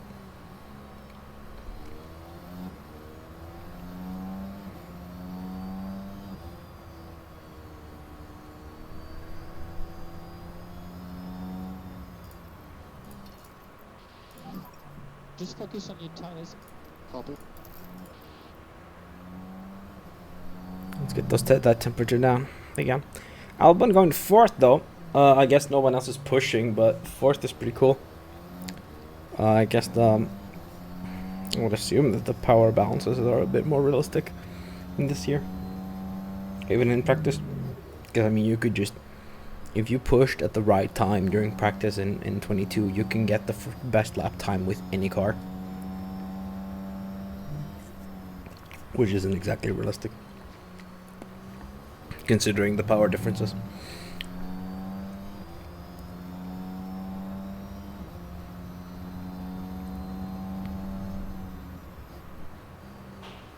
I like how in the intro also it says that it talks about how it's going to be like a close championship and all that. It hasn't been this year.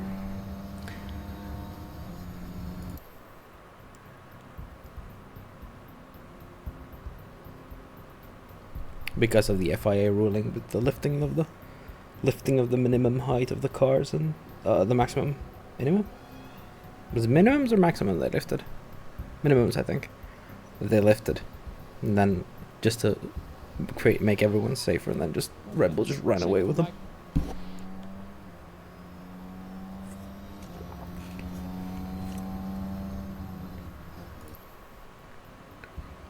Fourth and seventh in P3. I guess, I mean, I just pushed, so.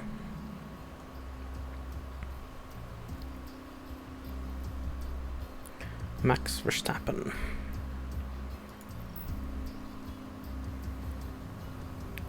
93% and 95% prepared. Yes, that means they will start confident. Oh, they've got different confidence levels. Albon actually has like...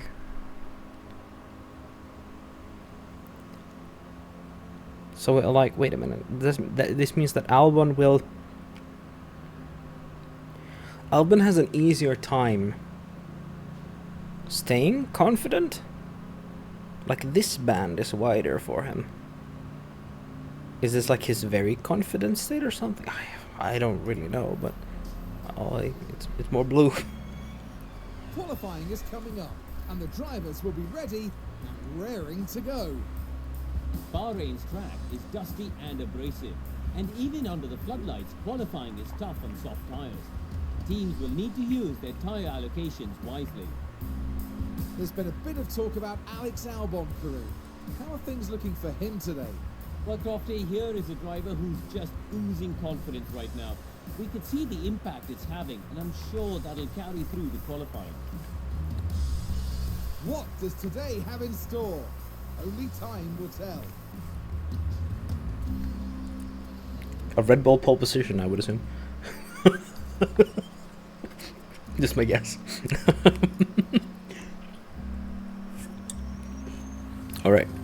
High. So I would like to know what these others are. I was like, is it like terrible, low, normal, high, very high, super confident? I don't know what this purple is. Also, it does have an effect still. Like the chance of incident is like tied to the confidence, but it also has some performance boost as well. So that's still left over from last year.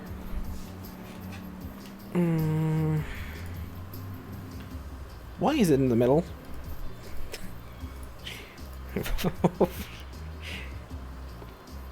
Oh, it sorts them. Oh, thank you, game. Thank you for indulging my OCD. It actually sorts them according to usage. It's so unnecessary for it to do that, but like, yeah, it looks nice.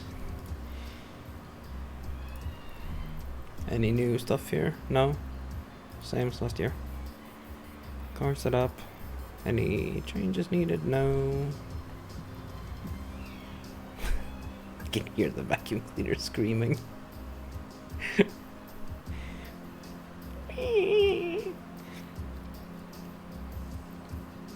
Imagine if you could change the drivers here at this point. Have the test driver drive the qualifying for you. Alright, here we go. Q1.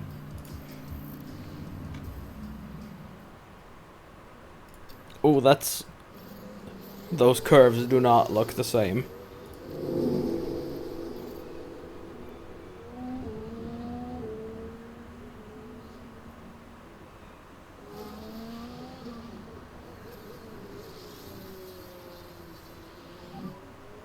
Let's try and get these brakes fired up again. Yep. Your main focus is your tires and brakes. It's your main focus. Copy. Let's see. I'm not gonna do the manual control. Fuck, this is so different. Why does it look so different, this curve now? Is it like, do they actually go out more now? Like, I guess that's more realistic, but because I previously was like, it went down to the bottom here because everyone lined up for the last run, because that's what they do IRL. I think it's really stupid to do that, but that's what they do. Now it's like they don't go in. Is there not going to be like the same amount of cars in the final run then? Interesting.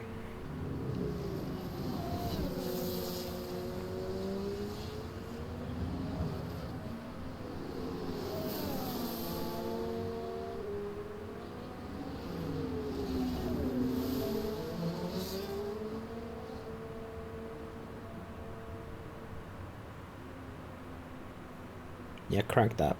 Crank that steering wheel. Get that heat.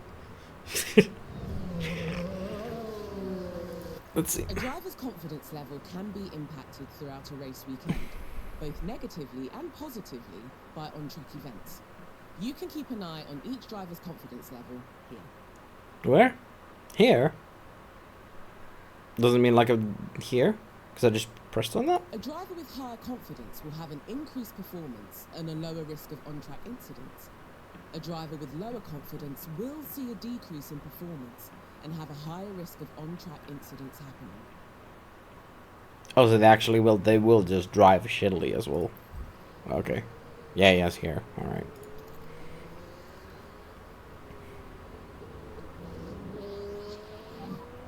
Should be clear. Push. And clear. And go push. I really, really like that they have the driver instructions in qualifying. It was so quiet from the engineers in qualifying last year, so... Oh, that's not a clear lap, there's traffic! Oh, you absolute slime ball. Turned in. Yeah, that is not a very clean lap.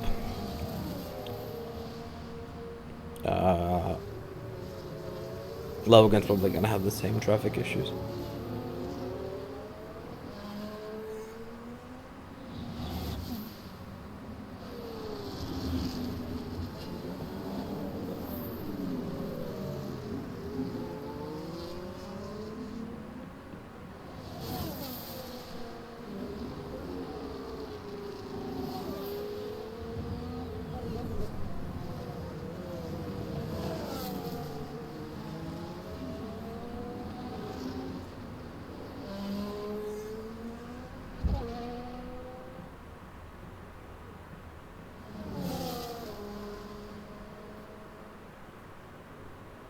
It's actually good they have more marshals at the side of the road as well.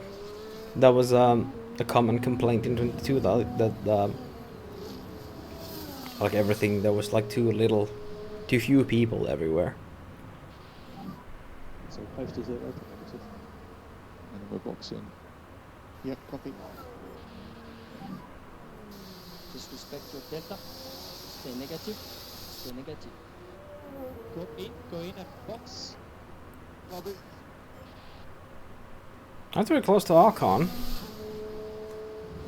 I like it, doesn't matter what game it is or what team it is, it's always Archon that we're competing against. Esteban's always there. Joe had a slower lap. By a mile. I wonder if we can actually gauge any sort of performance from this first qualifying.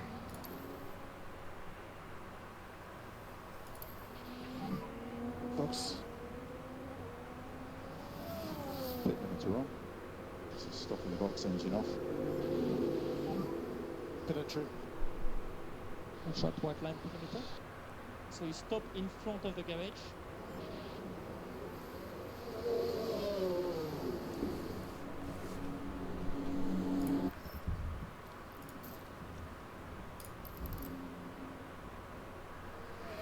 Oh, so wait a minute. So it's all so all of the tires are ordered like this. So the left one will always be the most fresh tire that you have.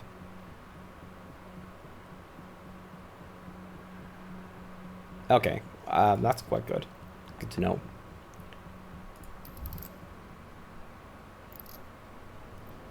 So, okay, so that's not... Okay, well that's actually... This is a good thing. This is something that I was complaining about last year's game. The fact that you can actually tell. Now you can't tell. It's the whole graph is actually changing according to who's going out and when. So you can't tell when there's going to be least traffic, because that's going to change. That's perfect.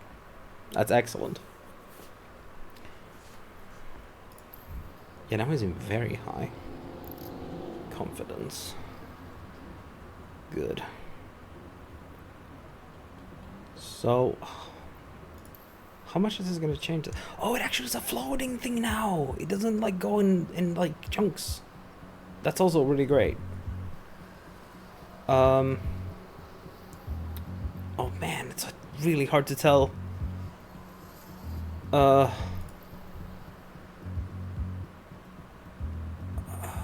I'm still gonna go out right now.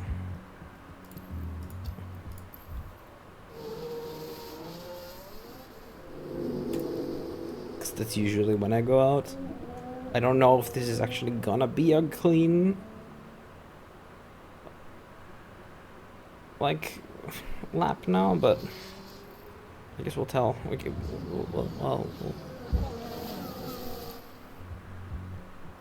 We'll know when it happens. With the tires. Looking good. Copy. Yeah, that's perfect. There's no... Should be anyone. So it's all clear ahead. We're going to push next lap. So no fed. The rest and you push it.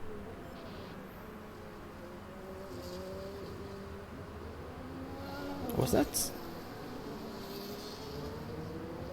Oh, where did Hamilton come from?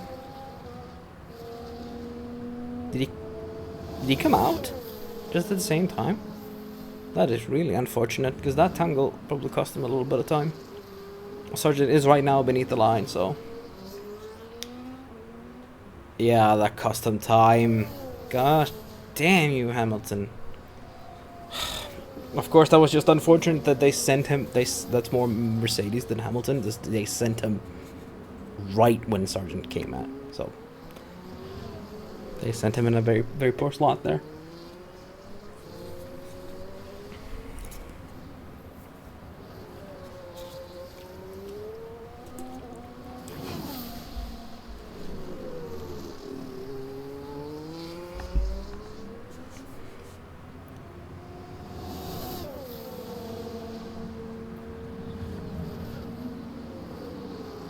Sergeant is improving in the second sector, so he is going much faster now. But I don't think he can actually recover this.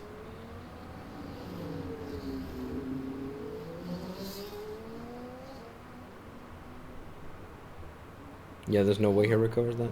78. Going, it's a pretty good lap. Look, Alex. What's that done? Currently P16. Yeah, he's out. Go in, go in. Alright, well. What do you do?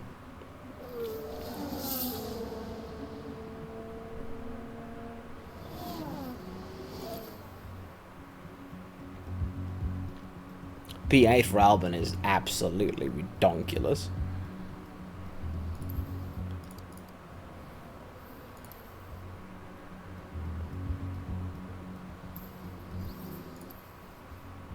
Did no one else improve? So no one improved. Wow, P10. Oh, P18 for Logie. Oh, that's unfortunate. There's some work to be done tomorrow.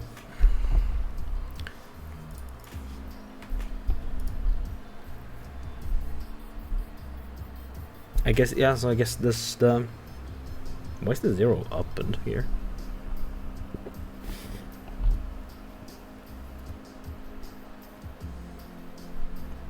That's a weird thing to do.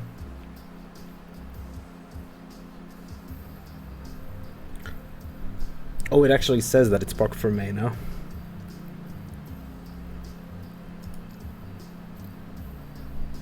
Yeah, right, you can still set the front wing. Because that's allowed, yeah. But like nothing else. Interesting that you can't even change them, because I think you could change them in 22, like, because you would get a penalty, but I think you could still change them. Well, I guess now you can't change them at all. I don't actually remember now that I'm thinking about it. Well.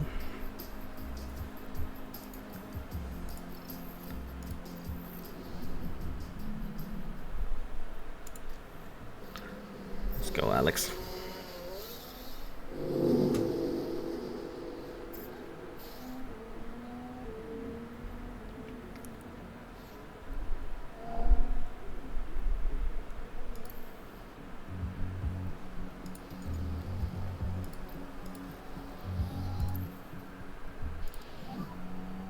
Plenty of space ahead.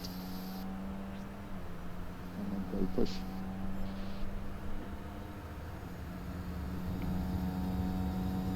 Oh, snackies. What are you snacking?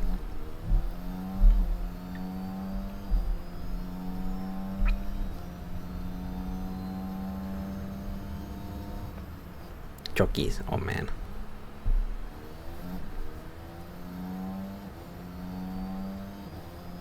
The funny thing is, I have a jockeys, but I can't access it right now. Because it's in a drawer that I can't open because my mic stand is blocking it. So even if I wanted it, I can't get it.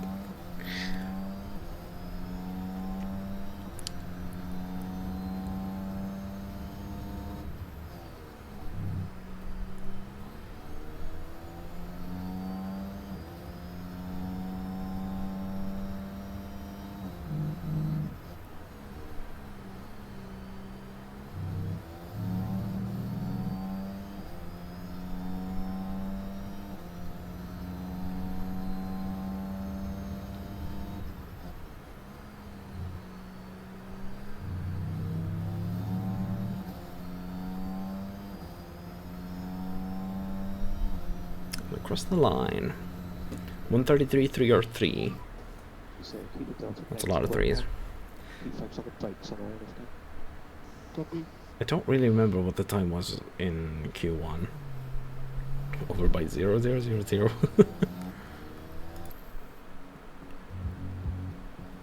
And this is on used softs. So Okay, okay. Yeah. Tired. That didn't last long. The freaking banner just lasted an hour. Now I'm starting to yawn again.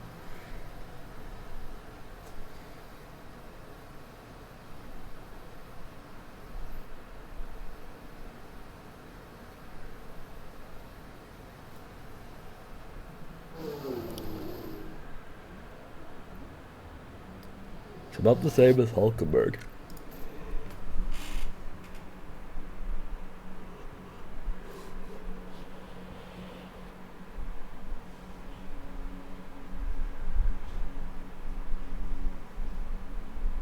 Yeah, I'm gonna do that.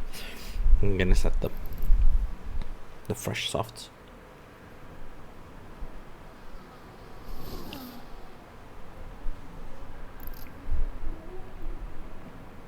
I think I'm gonna try to hit that one again.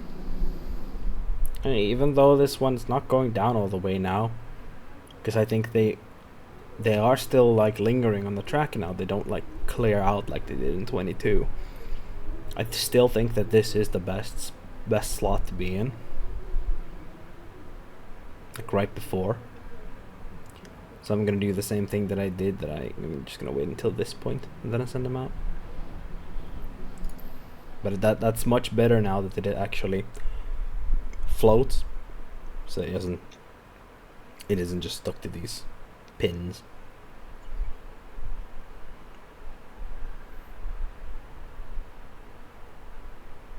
Ninth. Yeah, but Leclerc doesn't even have a time yet.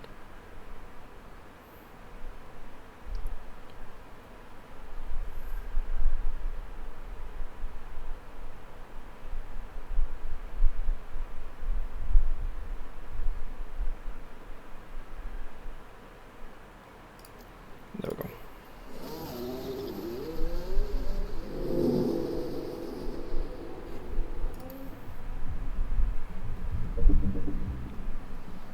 De Vries followed me out apparently. There we go.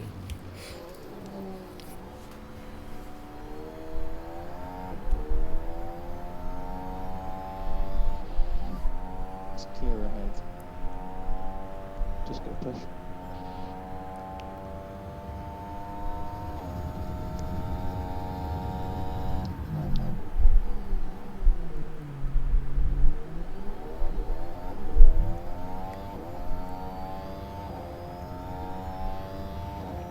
Come on, Alex.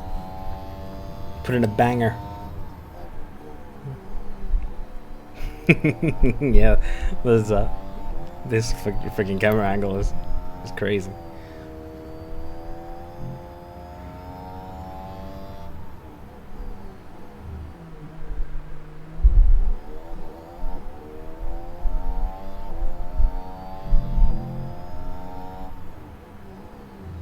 Green in the first one. Come on. Let's go.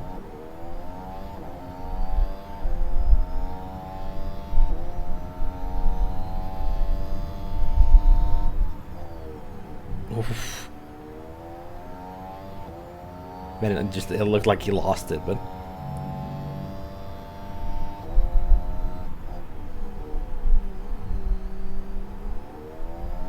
gains in the second as well. I mean, of course he's gonna gain. He's on fresh tires now, but like still.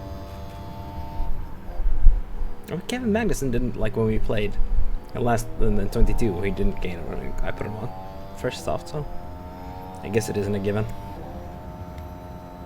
10th. Oh, fuck! This is gonna be tight. P10. Real boxing is that? No. That's. Ooh, that's going to be tight. He's probably not gonna make it to Q3, but like that is. How much was it? 0.2 seconds. Actually, no, it's not even 0.2. It's 1.15. Ooh, okay.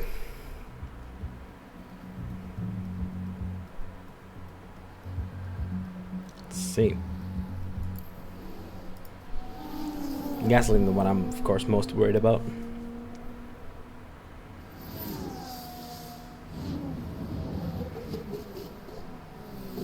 Lando.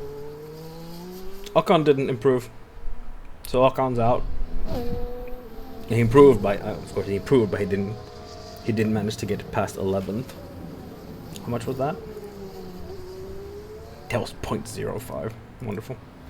0.04 actually. Gasly's improving. Hulkenberg's improving.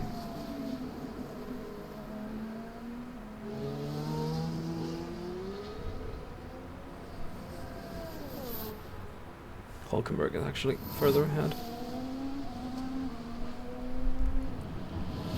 Going across the line now. Oh, he dropped us. Damn it. Okay, we're out.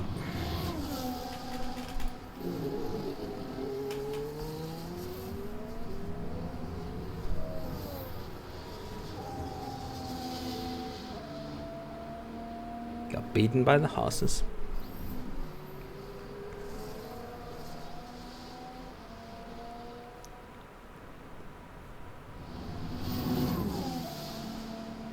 Gasly's also, yeah, Gasly even went ahead of Magnussen too, so 12th.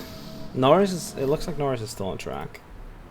Yeah, Norris is still doing a lap. De Vries is also doing a lap, but he's, as is Magnussen actually. Yeah, I guess this year they don't really just, everyone doesn't like go at the same time as they did last year.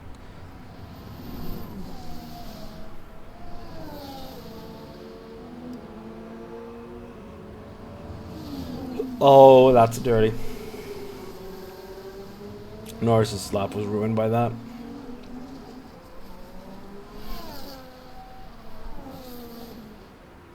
Yeah, he got stuck in 14th because that Alpine just cut him off. I don't know if it was Ocon or Gasly, but yeah. He got completely ruined by that.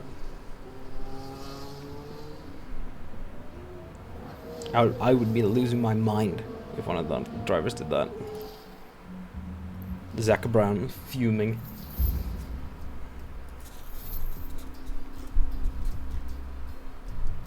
Alright, so we got, was that 18th?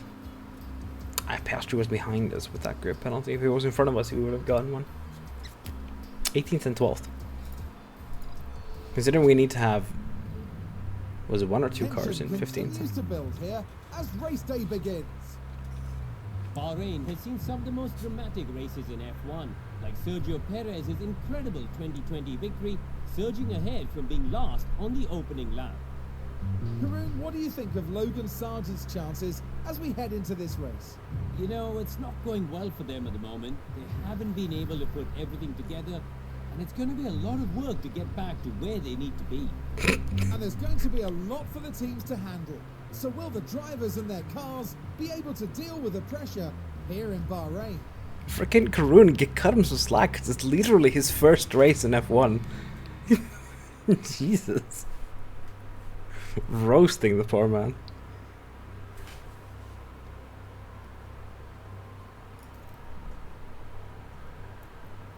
Oh, you can still change this before the race. That is a big change. So you don't have to fucking wing it anymore if qualifying goes to shite.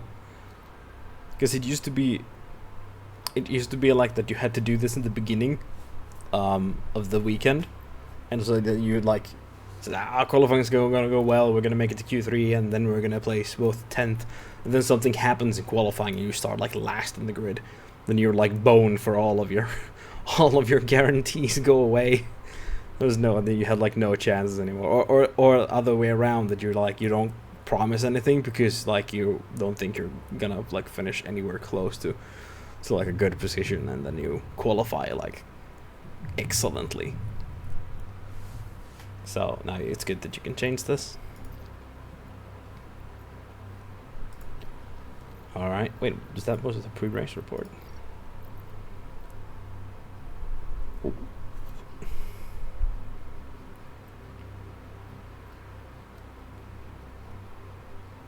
Soft, medium, soft, medium, soft. Nobody's doing hards. Okay. And yet it expects us. You could almost zero stop on hards. Should I try that? Because, I mean, Logan Sargent, like, we would save 20 seconds on a pit stop. But I guess we would lose, I don't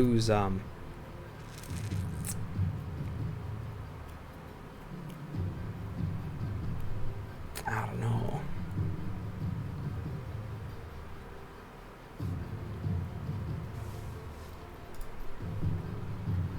Oh, you can have 5 strategies now. I guess you could in the last game too. It just wasn't obvious. So it's gonna be warmer here.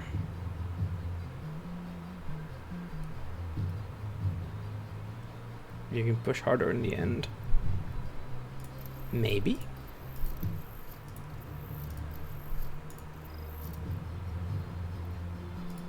Just for like funsies.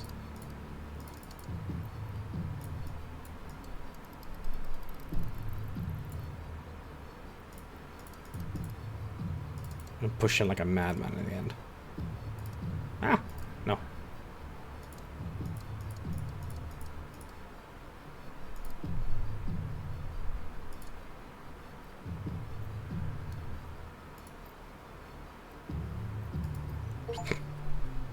Oh, plan A. Assign a race strategy in career mode.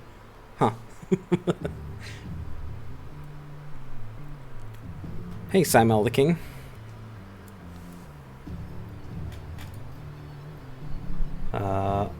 I guess... Wait, what is this track graph? That's new. So that is, oh, it tells the grip levels. I mean, that's kind of... I'm not gonna say it's obvious, but I mean, that's just, you know how it goes. Yeah, okay. I absolutely do not expect this to be the fastest strategy, but I'm gonna still compare it to the other two, like how it would be to do like a just normal medium. Wait a minute. That is faster. One stopping on mediums. Okay.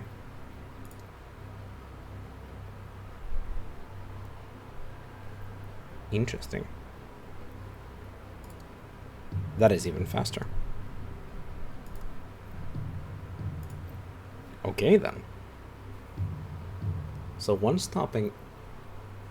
Is the Williams good on tires then? So what if so how much can we push if we 2-stop? Because Logan has 2 sets of softs. Oh, I don't like the fact that they removed the comparison thingy.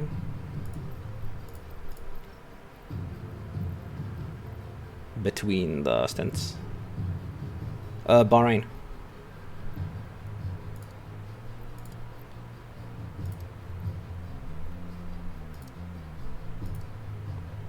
So, wait a minute, that's 6 seconds faster. 12 seconds faster. Pushing crazy in the end. 12. 18 seconds faster. You can just do like a crazy push, but that would like... The tires are gonna go really warm, so I'd have to manage them.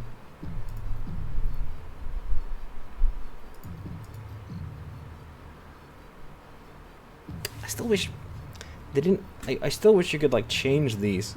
Because I'd like to keep this strategy, but also I would like to make this the A strategy.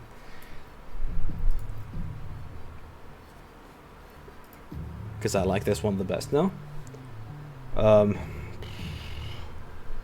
probably going to do that. He's going to then catch them from like the rear of the grid. Bahrain could be 1-stop, but 2-stop with 2 softs is almost the same pace, but the softs are gone pretty fast. Yeah, the temperature is going to be pretty high, considering it's going to be cloudy though, so it's not going to be the usual Bahrain scorcher.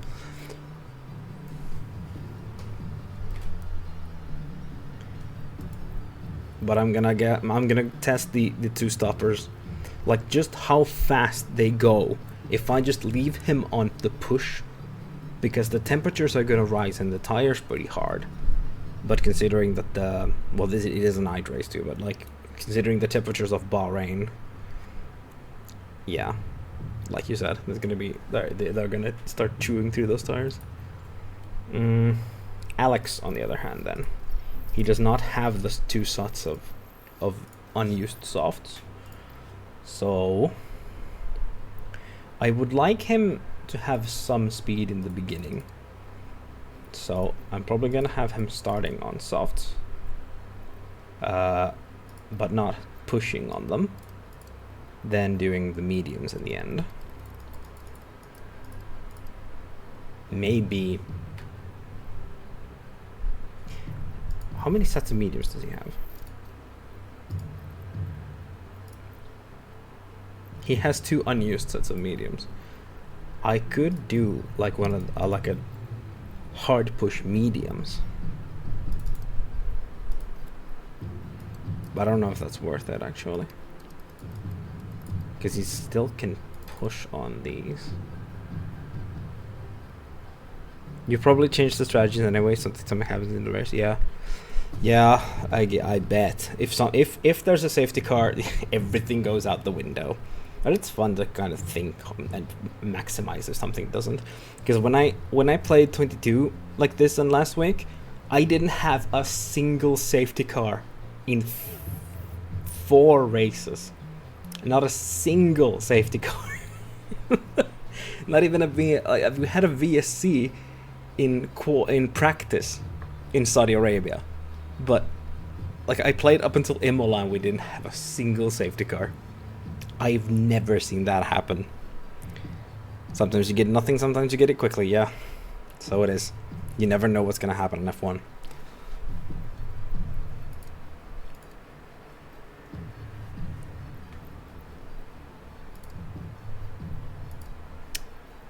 So this probably would work. Would work like woodwork.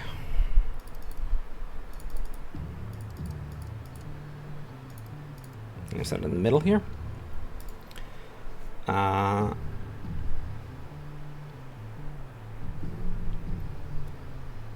Alternative would be to do this. Once again, I don't really like that you can't see the difference unless you have it selected. -2, -3, -2.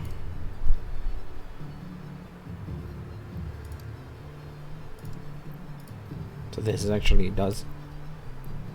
Okay, well, he starts on the same pace nonetheless. Alright, well I'm just gonna try that one then. If it starts, if the tires go faster than expected, I'm gonna switch to the A strategy. And here, I guess, yeah, it's like 30 seconds slower, that one. I can't switch to that one because this one, its tires faster. I guess if it's unsustainable, I switch. Oh well. Okay. The fuel. I did not have a great success with the trying to. Maybe trying to get a late second stop so Albon has fresher tires at the end compared to the rest of the grid. That depends, of course, on if we have a free pit stop at the end. Albon's overtaking. Well, that depends on the car. We don't have the best car, but it's a possibility, yeah. Well, I guess that would fall into the A stop, the A category, A strategy, because then he would have a soft at the end.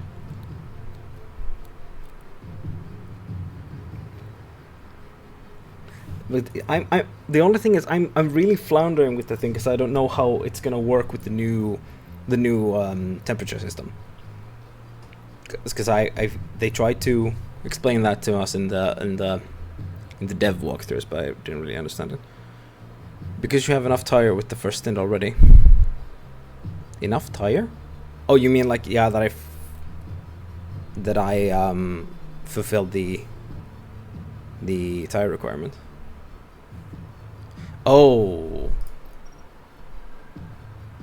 enough tire life. Yeah, you mean I could do medium soft?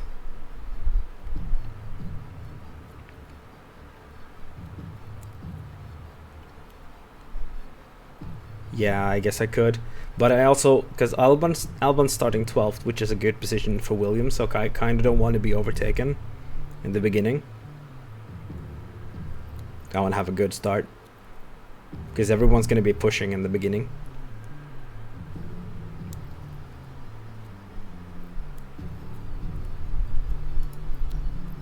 Maybe I do go with this one then. But that is 2 seconds slower. Wait, no it isn't. Wait, what?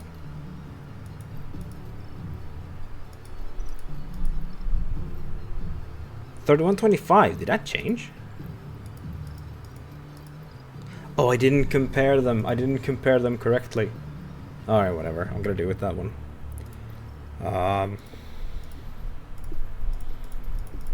That's 2 kilos less. I'm gonna start Albon on -1. And Sargent on +1.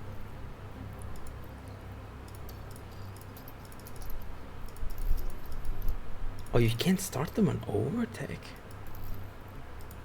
Interesting. But did they completely remove overtake? I don't know. I need to see how this works. Here in Sakir, the floodlights are on, and it's nearly time for 57 laps around the Bahrain International Circuit. Now, this could be an important race. Yeah, 2 stops almost similar from the time already. Saw it a YouTube video of someone on YouTube was the same pace. And the time has come. Let's go racing.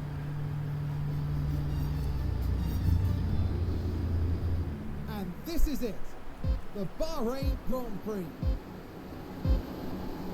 And it's lights out, and away we go. Oh, the starts look more realistic this year. Cool. If a driver is entering a battle situation where they might need the extra power for an overtake attempt or to defend against one, then you can direct them to deploy energy as they see fit through battle assist. What the fuck? Battle assist? So is that pretty much like using overtake? Oh, okay. First there's a bit testing time? Yeah. Yeah.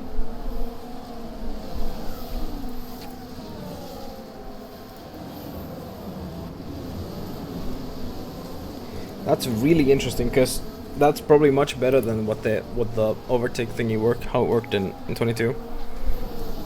They can have more control if you can both harvest and attack at the same time then. Battle assist means the driver decides himself if he wants to use ERS in a battle. Yeah, alright. Well, that's good, because yeah, as I said, that will probably be really useful if you can just combine it with the modes. Especially with the new top-up mode.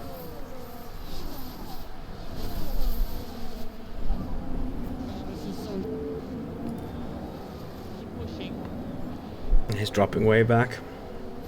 Oh, did you? Oh, you. And he was penalized for it as well.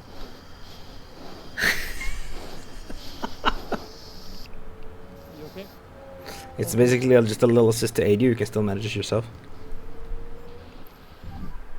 Something's not right. Oh, he lost his freaking front wing as well. Yeah, the wing is damaged. Oh boy, that was freaking fantastic. Okay, now I'm actually going to change his entire... Okay. Alright, Logie Bear.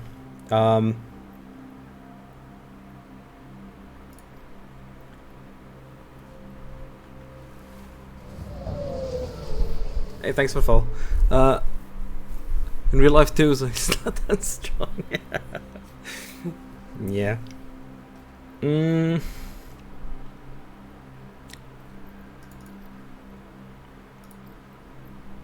So like pitting immediately, throwing on, like, could you go all the way to the end? Could. All right.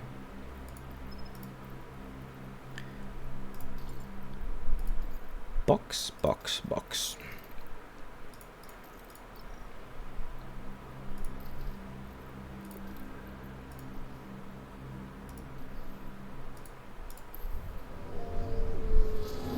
I wonder when he gets replaced. Maybe Williams is patient. Boxing. Yeah, I think he's gonna race to the end of the season, and then he's gonna get replaced by Schumacher.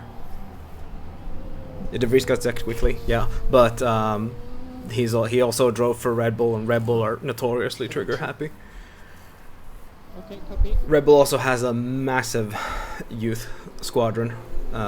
Williams doesn't have that many, and they are also like thinking of Mercedes wants to place Schumacher and Williams too, or at least that was the rumor. I don't know if they've. Alright, he's got a penalty too. That's true. Brilliant stuff. I like the new pit stop animations. Quite realistic. That would be clear if it did. Yay, we're leading the pit stop thing. 13 seconds.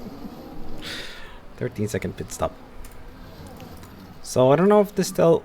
Manage tires. I guess you're just gonna have to go.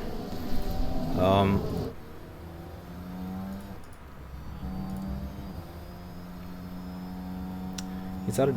Albon's out of DRS range. I'm gonna switch this back to standard.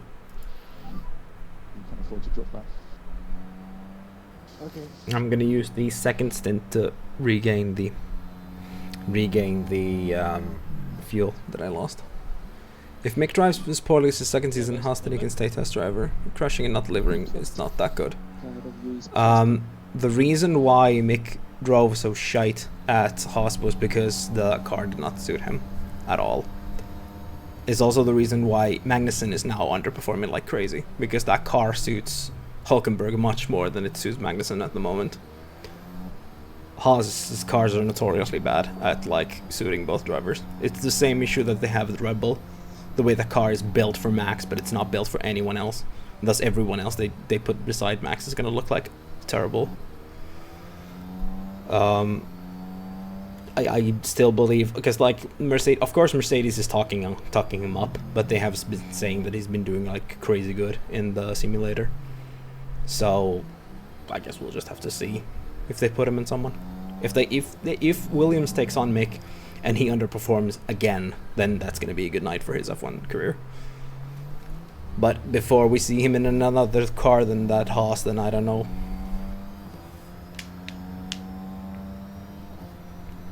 Ricardo season at McLaren, the car did not suit him, but it didn't crash that hard. Yeah, but yeah, it's true. But also Ricardo has a lot more experience than Mick has. Ricardo is a seasoned race winner. But also that's the same thing too. Like Red Bull took him back, put him in the simulator, and said he did amazing in the simulator. So I don't know. But he has been proving, like, of course he's just driven one race with AlphaTauri right now, so it's difficult to say, but I think he's going to be proving himself. He did a good job in Hungary. He did awesomely. If it wasn't for that crash with Zhou in the first corner, he probably would have done really well. Though again, it's like, it's difficult to just tell with the positions because he's driving that AlphaTauri and it's not that quick. But the fact that all that was happening to him in the first corner, and he still managed to pull ahead of, he didn't drop back behind Tsunoda, it says a lot. It also puts a question mark on Tsunoda, which is an I don't know, unintended side effect of that switch.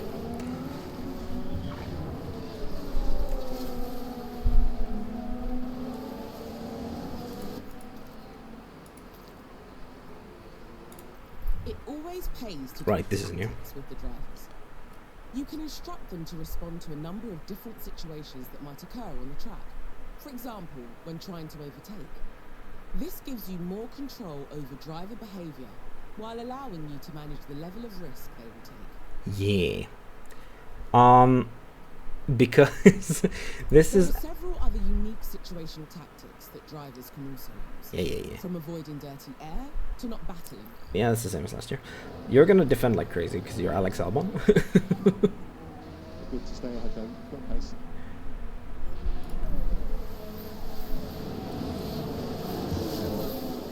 Tsunoda still drives pretty okay. He did better than last year in my opinion. Last year. Yeah, he has driven better than last year. He has. Of course, it's easy to say that he drove like amazing because you always compare them to their teammates. And you... Tsunoda's teammate was Nick DeVries. But yeah, he has driven better. Like he has finished 11th so many times. It's unfortunate that you can't really tell by looking at the points, because he's just finished 11th so many times. But yeah, he has driven better than last year, so he is showing improvement. But is he showing it fast enough for Helmut Marko? We have to see. I am really happy that I'm not the one making that decision. That's something that Christian Horner and Helmut Marko have to talk over.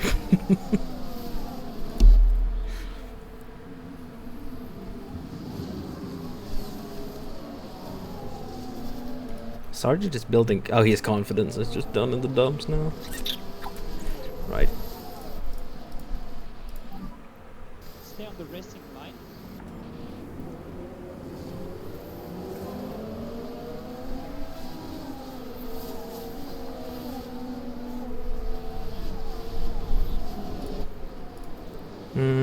So I can pretty much...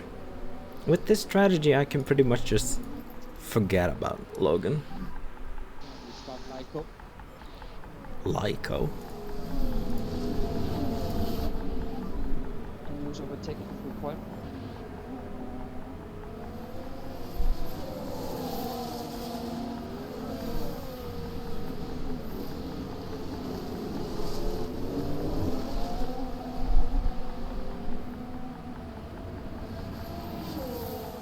So this is pretty much... The tire temperature thing still works pretty much the same as last year. I can just pretty much leave it at the target that I wanted to keep, and it'll pretty much follow it. I was under the impression that it was going to fluctuate more. Well, they seem to be patient enough with Tsunoda. If they're really impatient, then Tsunoda would have been sacked last year, probably. The race was just really bad. I am... Holy cow. I am really surprised that he wasn't sacked last year. Because in my honest opinion, I think he was driving like ass last year. But I guess they didn't have the same rush last year that they have this year. There was a lot of media pressure this year to sack De Vries. So I guess Tsunoda's really lucky. Also, they have, I don't know what they're going to do at the end of the season, because I've been saying to people that Liam Lawson is probably going to drive an F1 car next year. It just depends on where. He has been proving himself so hard in Japan that if he doesn't get an F1 seat, it's just criminal. So, like, people have been saying that there are three Red Bull F1 seats and 4 drivers deserving to be in them.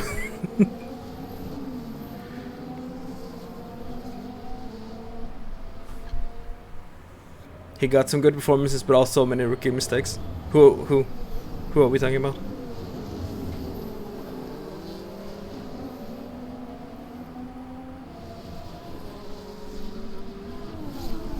Tsunoda, yeah, okay. Yeah, last year, yeah, it was pretty much the same tune as oh, did he just hit him? Damn. It was the same, it was driving the same tune as 21. There was just too many, like... Did he... Oh, Verstappen locked up in turn. This is what happened. Now we're watching Max Verstappen here. things were going smoothly. Struggling with the car, and hopefully there's not too much damage to the tyres. Imagine that this season. He was all the way down to 10th. Sargent is 47 seconds away from 19th, yeah. Those hard tires, like, if he's gonna keep him alive all the way to the end, it's not going fast. Like, at this point, his race is ruined. Because even if I take him in now and switch him to anything else, it's not. So heads down, focus. Yeah, he will never catch 19th. No, he won't. He won't. He will finish 20th. Unless, like, someone retires in front of him. Or a safety car. The safety car is pretty much our best bet. Like, if there's a safety car, I could switch him back to, like, a normal strategy.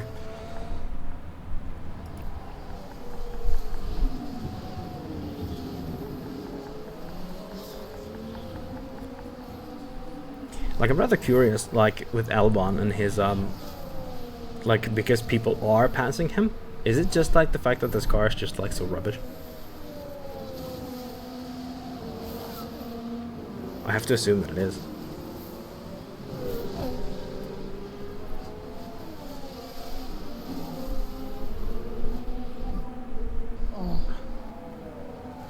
Keep pushing. The Vries overtakes Albon.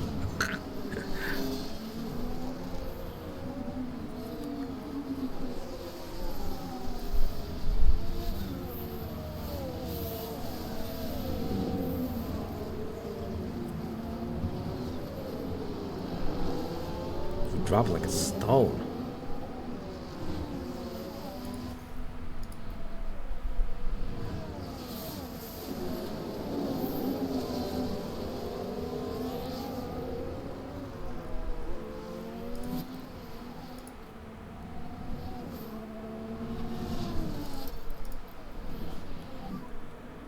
To push on with the tyres.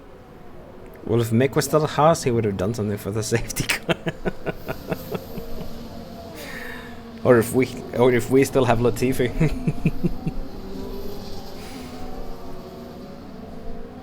I still love those memes that came out of the last year. The last year where it was like the Infinity War was, so reality can be anything I want. The racing looks way better in this game. It does. The racing looks way better, and something that I really wanted that I also got was the mistakes looks way better. Like the one, just the Verstappen one that we saw on the replay, that didn't look that good, but there was one in practice where Albon spun that looked really realistic. Goatee Future State maybe would have been better than Sargent. I can't. Even trying to defend these positions. Come on now. I actually can't believe that I'm saying this, but I think so. I was a heavy critic of Latifi last year, but like he would have probably done better than Sargent. Sargent hasn't like had any pace. Like that's the crazy thing with Sargent, because like of all the rookies, like De Vries had some pace, and of course like Piastri is doing just freaking swimmingly. But Sargent, like, he doesn't do mistakes, but he also doesn't have any pace. Like, okay, he does some mistakes, yeah, but not in the magnitude of De Vries.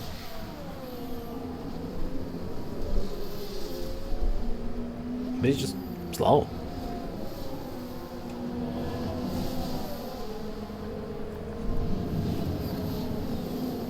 This will probably be the best setting for this if it's gonna keep going like that.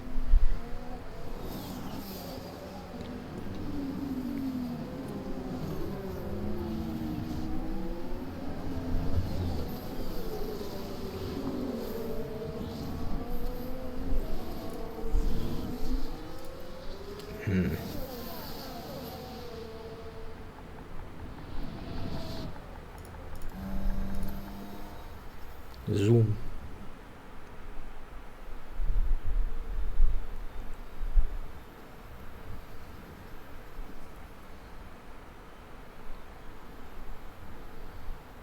guess this track is just like really terrible for this because it does have those slow corners followed by long straights, which means that and the slow corners was the thing that this car was bad at, or like corners in general, to be honest, which means that they got past us, like we lose the car in front in the corners and then we get past with the DRS, and then we lose the car in front of us in the corners and then get past in DRS. There's not really much we can do about that.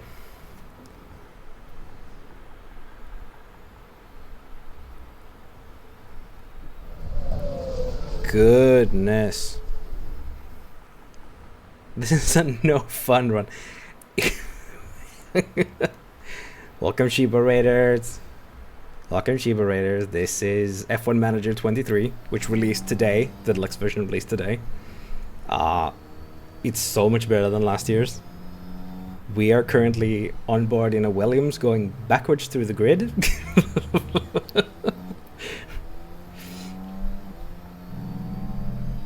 How's the stream, Shiba?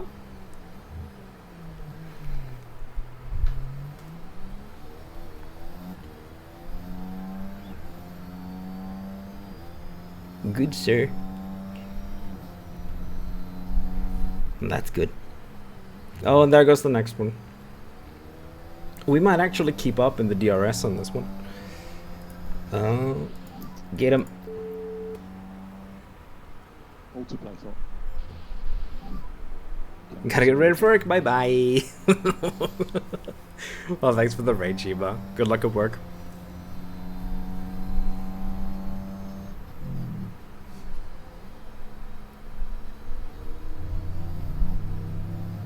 Let's see. Let's see what he can do with the deploy mode.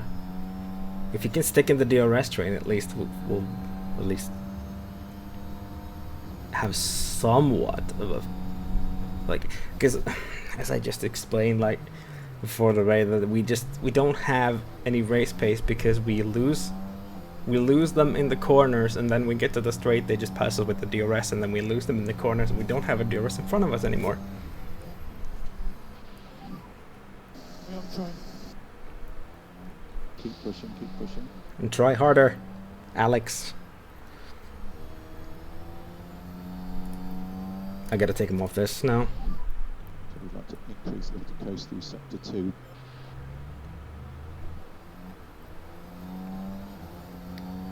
Sergeant is, where are you from, if I may ask? I'm from Finland.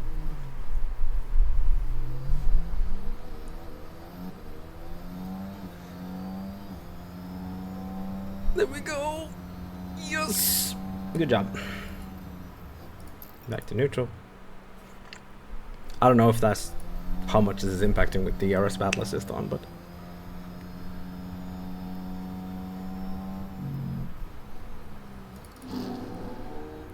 oh no, he spun! No! Did he go all the way into the wall? Sorry. Let's take a closer look. Couldn't have guessed that. So far. And the rear just lets go. And there's not much they can Oh, does he do hit about the that wall here. as well? I can't tell. It's not going the way the team had hoped today. That is for sure. No, he's still. Yeah, he's still on. Okay. Yeah, it's just not possible. Yeah, his confidence is through the floor now. Just like.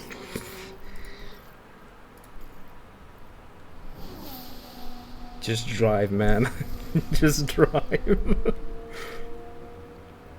Spin. He did spin.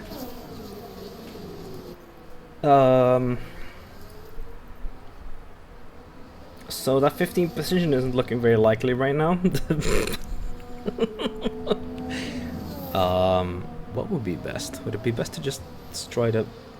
Oh, he just lost so much on the freaking tires as well. Back off. I guess I'm just gonna hold off on the fuel saving until the next stint.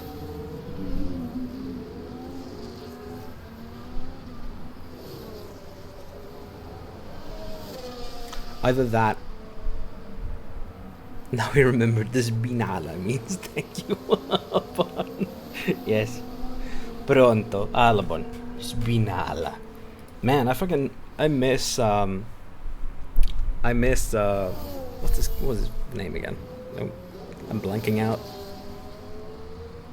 The previous team principal for Ferrari. Binotto, yes. Mattia. I miss Mattia.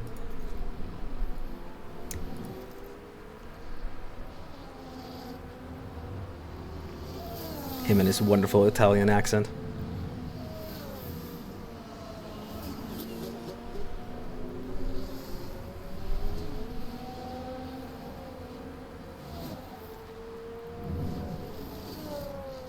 Man, those tires are just fucking on fire.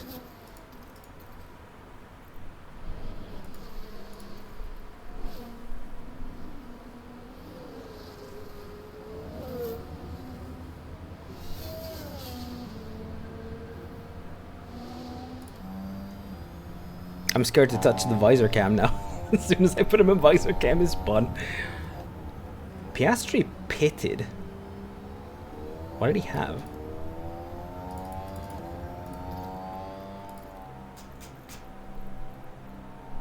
Softs, 13 laps. So is that McLaren just eating those tires for breakfast then?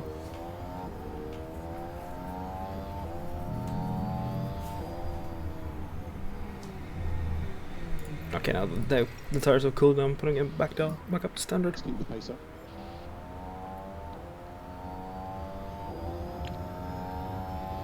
Has he recovered any confidence now? Sargent's back on medium, so just in case he actually encounters someone.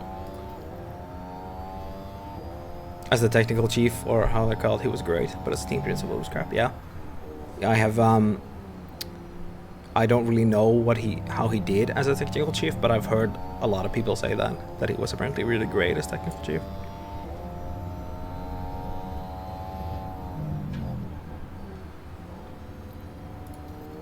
He was I don't know how much we can put on his back.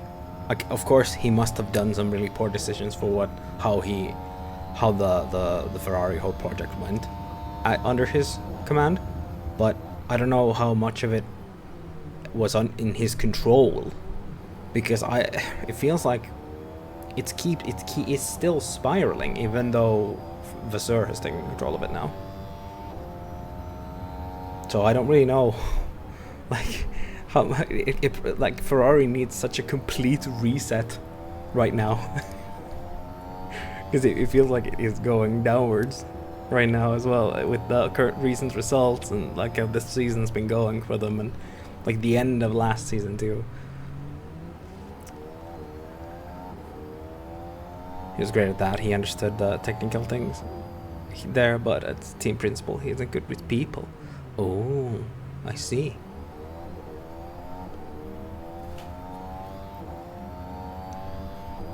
One would think that Vasseur would be better at that.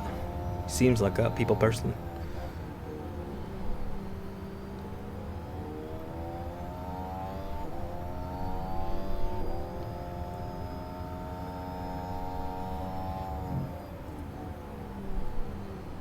I'm gonna put this on 16x now, because right now we're in like we're in a lull stage.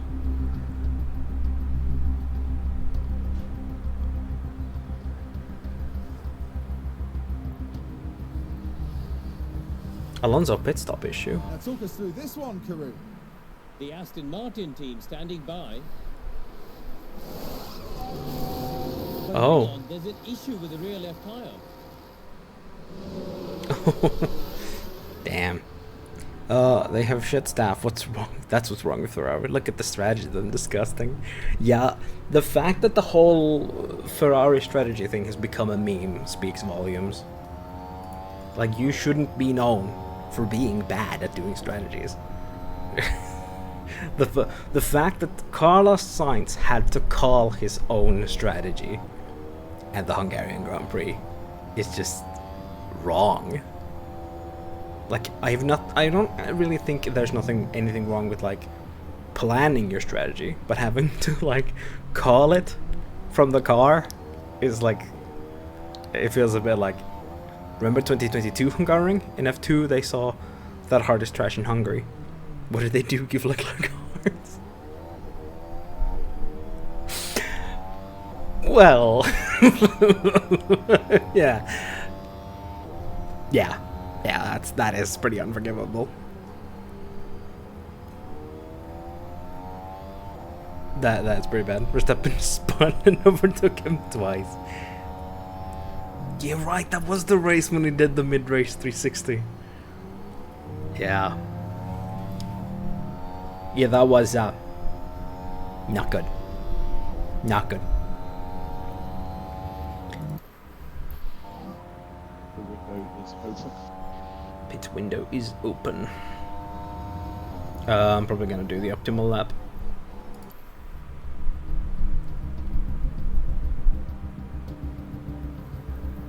And then once I get the soft tires on them, medium tires? Soft? What's next? Medium. Once I get the medium tires on them, I'm gonna... We've got a yellow flag here. Oh, the Vries have spun.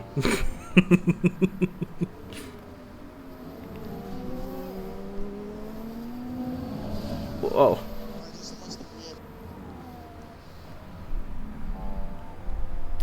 Boy, did he lose the rear. 31%. I'm gonna do a -1 on this. Actually, because it went so he lost the tire so fast. And we're boxing this lap. Oops. And they get a shit ton of money just because they are long in the F1. Yeah, the what was it called? The Heritage Colossal. Yeah. Understood. Like, but I do understand that part though, because like F1 without Ferrari is not F1. If Ferrari decided to leave F1, it would just kill the sport. So they kind of have to dance by their flute a little. Same thing with McLaren. It'll be clear at exit.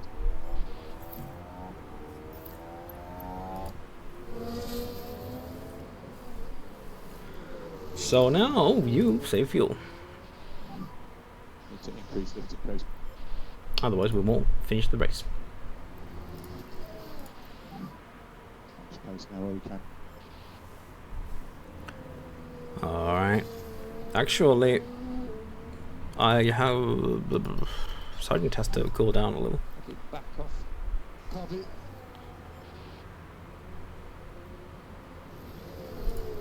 But he can push on the fuel front. Reduce light go overall. Copy. Man, this race just really didn't go our way.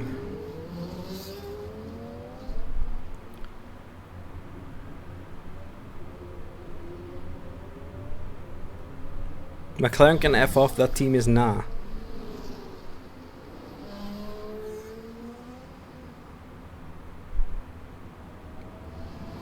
Huh.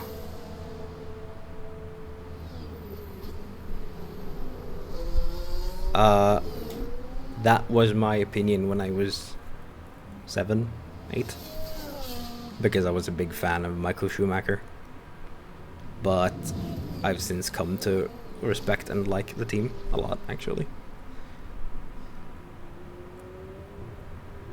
But no matter what one's opinion of the actual team is, they are part of the sport's DNA.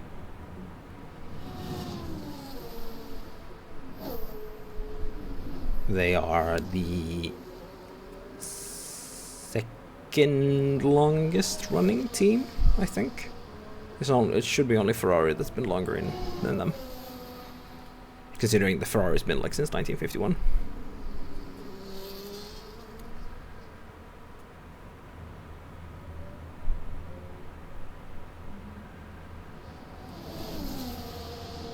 Rather have Alpine or the pink Mercedes succeed.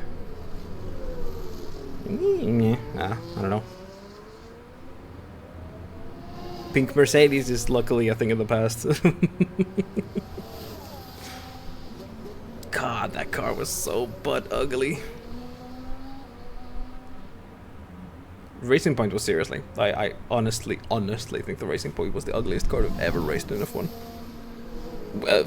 With the livery, the two-pronged Lotus was the ugliest actual car, but yeah. I don't care for teams that treat their driver like trash. Then you should not support Alpine.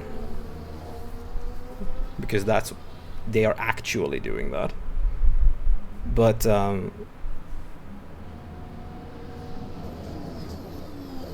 don't see any. I don't actually have not seen any evidence of them of McLaren treating their drivers like trash.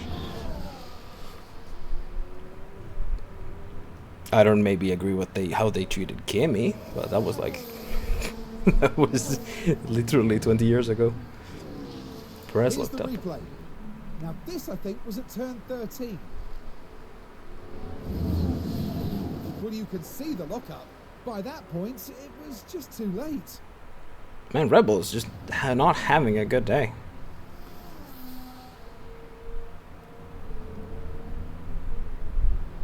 Not at the point of McLaren. They kind of did that with Piastri. Oh, you mean the Hungaroring thing? Well, that wasn't a strategy thing. That was just like unfortunate timing.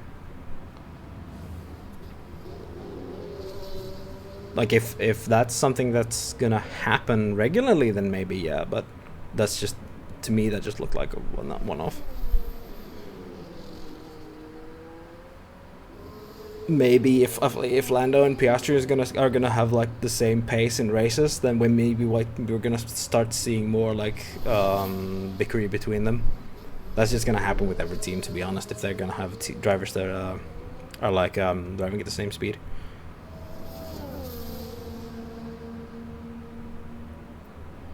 Announcing was a driver for Alpine. Well, that was Alpine's issue actually. That was just Alpine jumping the gun. I mean, Alpine was so sure of it that they had him under contract that they announced him as a driver. And in a way, I can see why, because they thought they had an ironclad contract. But in the end, the McLaren just did what you should do in a competitive sport. They looked at the contract.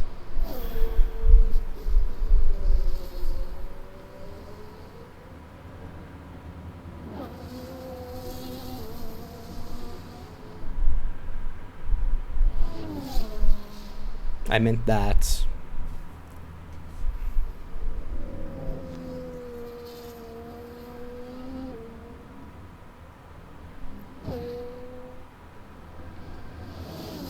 Oh fuck, I forgot. No, wait, he's supposed to be on attack. I was looking at the wrong strategy. Manage tyre short term. Stint, I mean. Ricardo. Give him a shit car which isn't suited to driving style, and then complain about him. Also put him on to Ferrari strategies. The thing is, I did the same thing to him when I played McLaren in F1 Manager 22. Ricardo just like, that car just didn't suit him.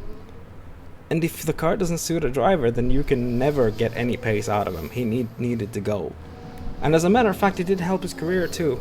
Like when he left, they did pay him. You know the meme that I'm gonna pay you exactly like, oh, I don't know how much money it was. I'm gonna pay you $10 to fuck off. But it was like multiple millions of dollars to F off, and that was exactly what happened. But now he got a chance with. Of course, it was brutal for him mentally to just be dropped like that, considering that he took the chance to just leave Red Bull. But in the end, I know that it's like weird to just look at the end and say, yeah, the ends justify the means, and it absolutely never does. But it was a happy ending for him because he ended up in the Red Bull family, thankfully. But yeah, I know that's a hard thing to look at, because it's easy for me to see it through McLaren's eyes that he just did not perform up to specs. But also from Ricardo's eyes, you always look for that next chance. I didn't mean letting him leave. That was the best for Ricky. I mean, shit, well, of the season.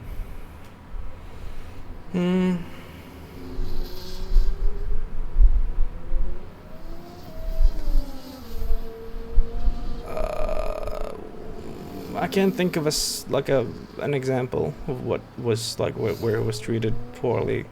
I just might have just forgotten there was so much going on. So much was going on in the 22 season. Like give him a shit car, shit scratches, then bash him. Well, I wouldn't say the car was shit. They have the same car, and Lando was doing like not good but decently with it. The shit strategies than bashing publicly. The bashing. With bashing, I mean constantly complaining. But that's I feel like every team's gonna do that. But yeah, it's not good. It's not good to bash. I mean, if you look at De Vries, how much shit he got from Red Bull, that was not cool. Like it's never cool. But I feel like when you're in this competitive sport, like everyone's gonna do it. And absolutely Alpine. I mean, if you've Laurent Rossi, like thankfully he was made to go on indefinite holiday, but yeah, Laurent Rossi just screaming at his team like because they had been underperforming, like that was also like really bad. But I feel like it's a thing that has been happening now for so many teams. Marco is an asshole, to be honest. He is absolutely, he's an asshole, but the fact is that he gets results. He's been leading the junior program for so long, and it's been producing like really good talent. So I mean, it's working.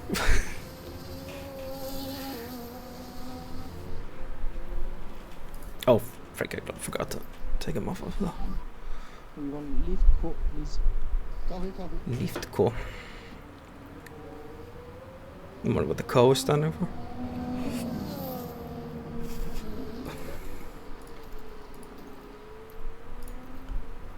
You can go back to neutral. Moderately overheating, but he is going according to the plan.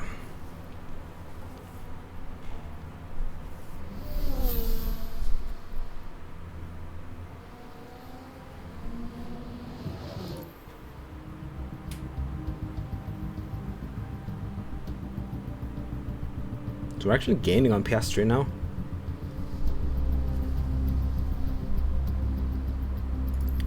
Good.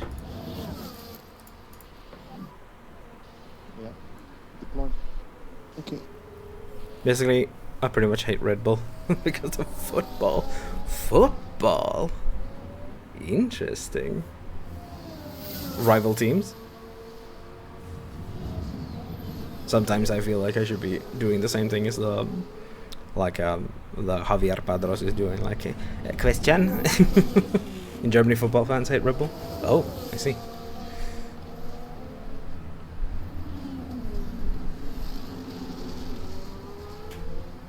Because of Red Bull Leipzig.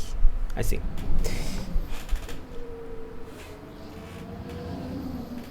I don't know anything about, like, the team. It's usually like, I just looked at, like, a football team and I was like, hey, that football team has a Red Bull logo. Let's try and fill this back up. Yes. That's the only reason I know that that team exists.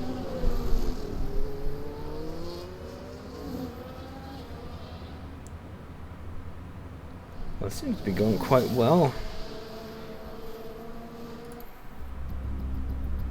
I wonder why Piastri's sacking behind. Oh, what happened? Oh, the rear's locked up. You can go back to bounced. Like to reduce light pro. Copy. Are we still catching? We are still catching. Slowly, but we are still catching. Go back to neutral. Rebel Leipzig was created in 2009, so everyone hates them just because of money. There's no history, no tradition. Yes, but like you're never gonna get new football teams as everyone's gonna have tradition. So I mean, oh no! Just focus. Just focus. Here we are then, reaching turn 13. We don't want them. That's an interesting opinion. Oh, and the car locks up. And they ended up their own passenger.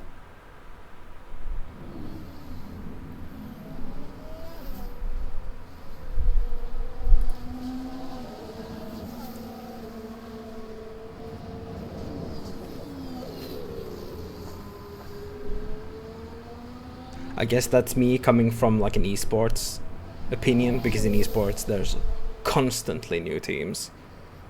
There are enough clubs which are freaking old and incredibly good. Yeah. I guess because I haven't really followed any sport except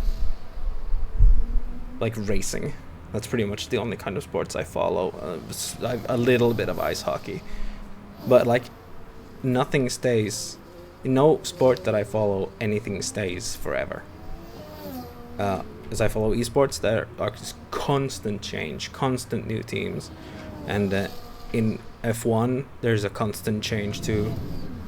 There's when you look back at like what teams have been driving, I have an Excel file too on my computer with like the teams and their histories, like the constant change there is also. And in ice hockey in Finland, then we have like, when you look back, like if the teams don't change entirely, they have changed names, they've changed logos, and they've changed kits.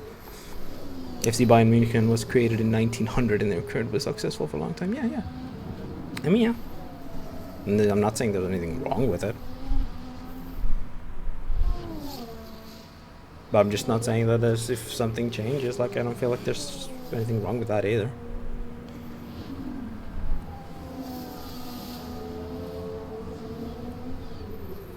You're still dropping. Do I really have to put you on conserve? Now is to manage the tires. Is to manage the tires? Is anyone catching him at all now? Yeah, it's too hot, I know. They're probably not gonna blow up. I'd be very surprised if they blew up. Man, Sargent has dropped a minute to Piastri now. That was definitely not the right strategy to do. And here we've got a yellow flag. Oh man, we're fucking just lapping each other now. Goodness. In football, a lot of successful are long in the game. Probably the most dominating since 2010. Real Madrid does have a long history. Yeah.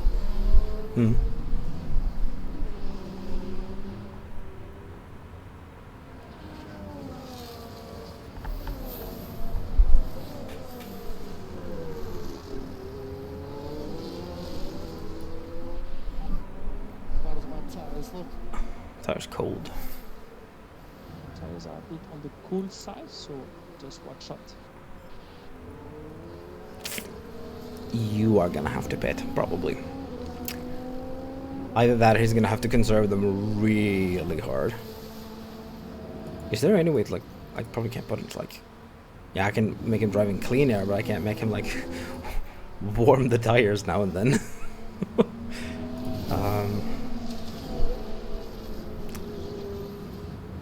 I wonder if we put him on attack just for a little while, how much it's gonna affect his tire life.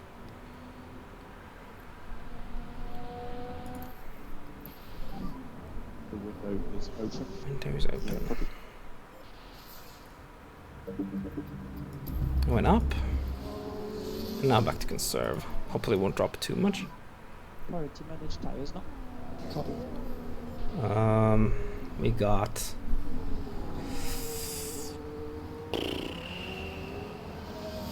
Maybe I should do 0 on this stint. Because now we're also getting to the point where, yeah, we can take them off conserve. You think you can reduce lifting coast? Yes, copy. Haas had a problem in the pits.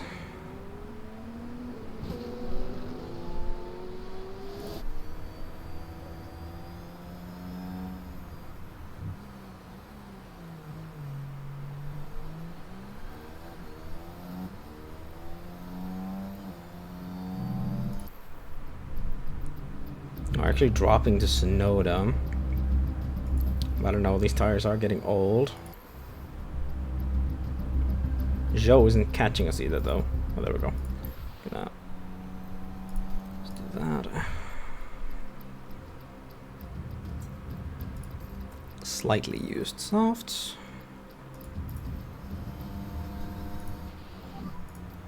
access that. I'm happy to.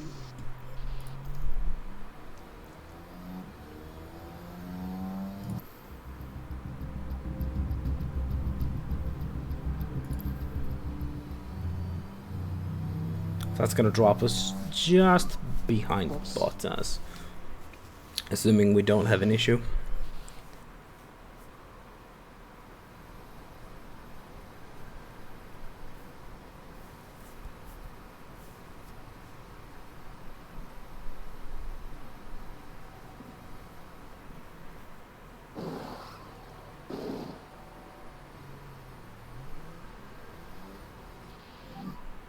Okay, watch the white line on exit. 6 seconds to show if that's true. 3, 2, 2.7. Okay. So now the rest of the race is going to be pretty. Oh, okay. I guess he did pass us. Was that a Red Bull? That was a Red Bull.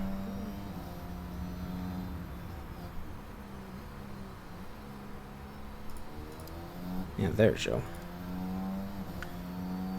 Still out of DRS.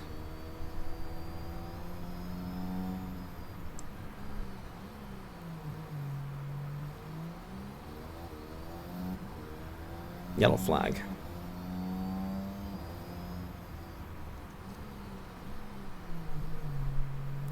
Just a lock up by Tsunoda.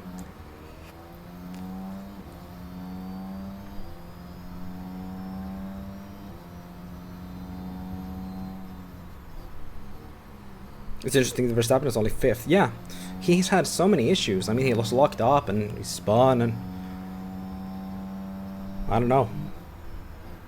I guess in this timeline, he doesn't have the confidence that he has in real life. Perez is leading though, so clearly that car still has the pace.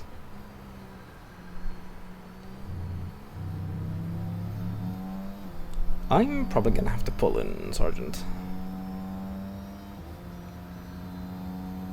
Is the new game bigger in size than 22 or are they about the same? It's 15 gigabytes, I thought. Something like that.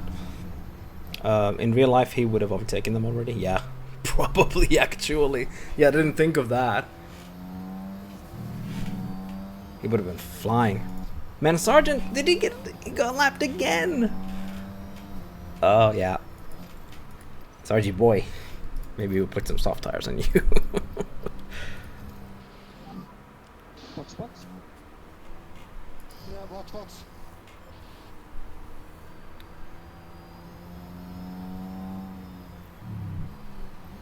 $19 seconds.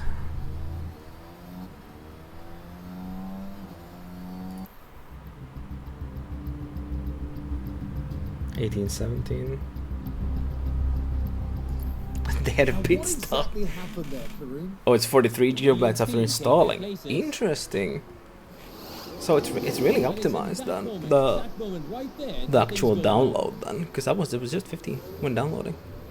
Interesting. I had so much disk space, so I didn't really notice. Clear on pit exit, watch the white line. Clear on pit exit, watch the white line. Full attack.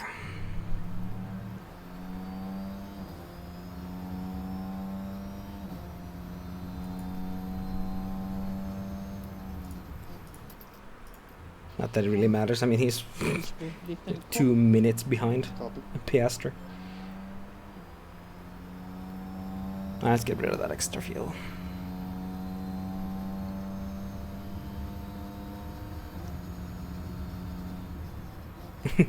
It was downloaded in 5 minutes for me. It was really quick. Yeah, I too. I was just like, because I was watching Counter-Strike, so. Hey, blah blah. Seabird raid, yeah.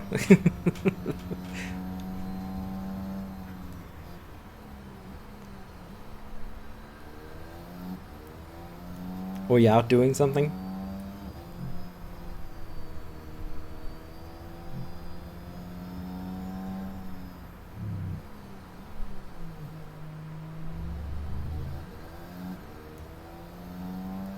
I gotta switch this Sergeant strat. I can't really tell what's going on with this. Not that it actually like matters, but I want to see this the graph so I can follow it at least a little bit. There we go.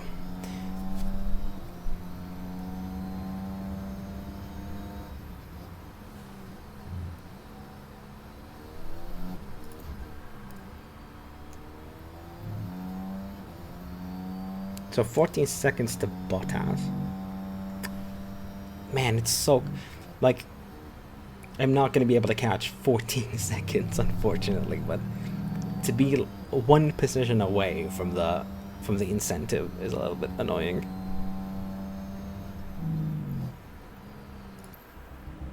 That spin cost us so much time.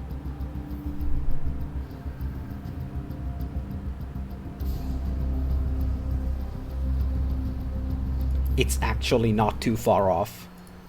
He's down to 9 with 6 laps to go. Use the overtake. Yep, copy. Let's reduce left and close. Yep.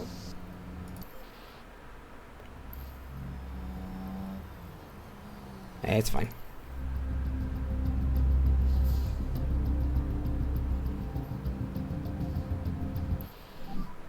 Check the DRS. Copy. Let's get the pack under control. Copy.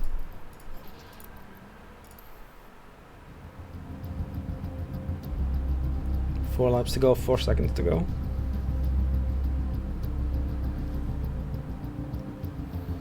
It's not going to be enough, I think. But it's also very close. Fuel. Oh, fudge. Forgot about that. 4 to go. We'd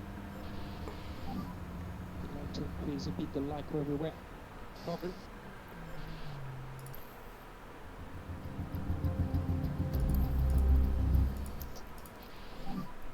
Okay, press and hold overtake. Yes. Yeah, well, man. Last lap and it's 1.3.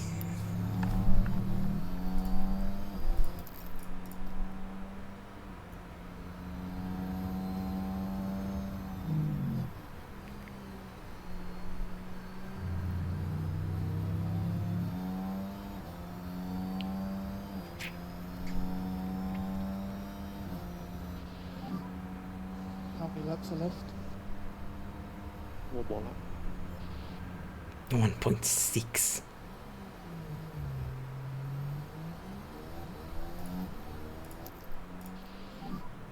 Let's use the overtake. Copy.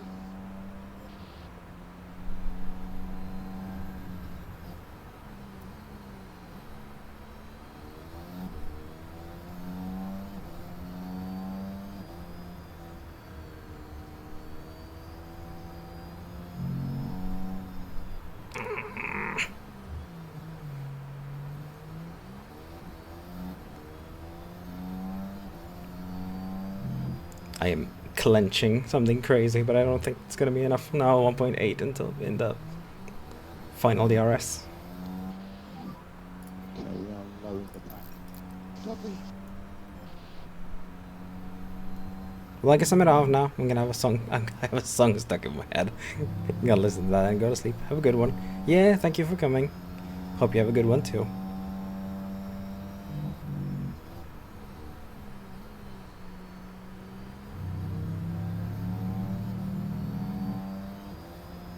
That's Leclerc.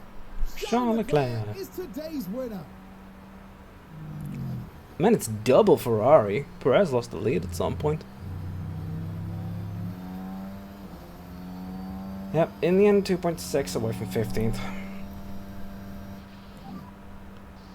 Okay, check the flag P14. What? So it's P16. Really sort of tough area, right? I think we did that. I don't think I could have done much more. Well done. P14? Huh.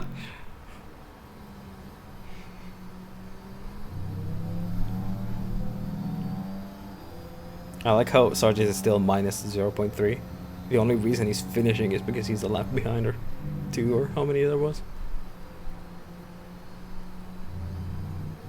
I completely forgot that I had him on max fuel for an extra long period of time. Second flag. Typical race. Go to Park Fermé, pit lane. Parfumé.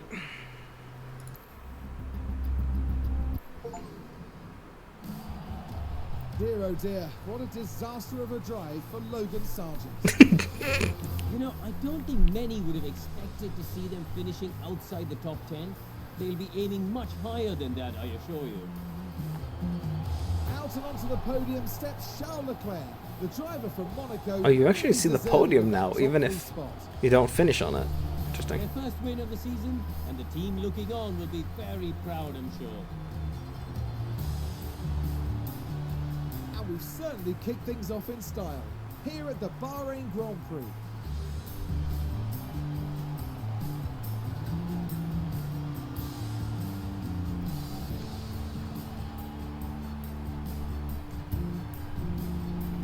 Now, Karun, no doubt there'll be a lot for the teams to process after that race, but how do you think the Williams team are feeling?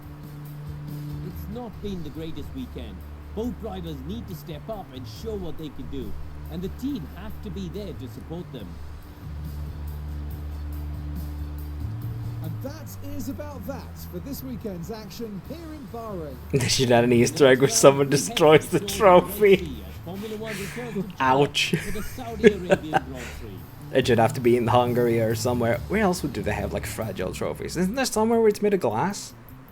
I have like this distinct memory that there's somewhere where it's made of glass. Where is it?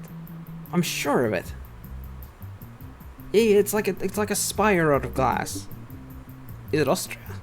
No, wait, where is it?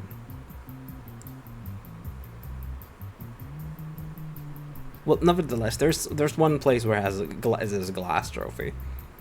No, it doesn't really matter in this game because they use the same trophy for every race, which is really boring. But unless they've added the special trophies, but yeah, that would be pretty hilarious. -4 and -2, unfortunate. That leaves us probably in last place. Yep.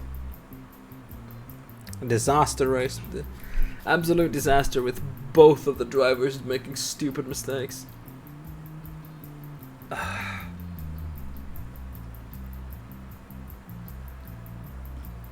Oh, so it's like a championship. Interesting. I seriously, when I saw that they were gonna have this DHL fastest pit stop competition, I really thought it was just gonna be like just the time, like whoever has the fastest time gets like the trophy, but it's not. Stuck wheel nut, that was the issue.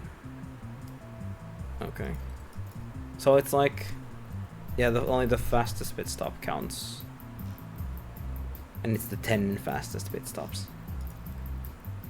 Oh, so you can get multiple points if you have like multiple fast stops. Okay, well that's a bit curious. So they had like, yeah, huh.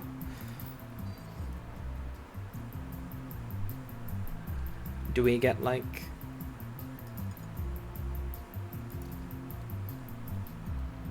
performance? So why is 18th good but 12th isn't?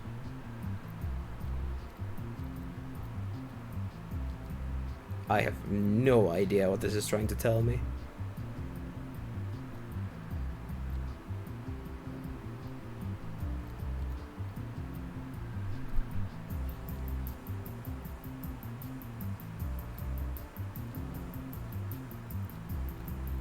Oh, 2 million.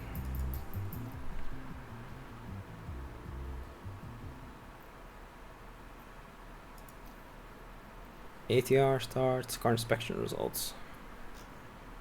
Everything passed.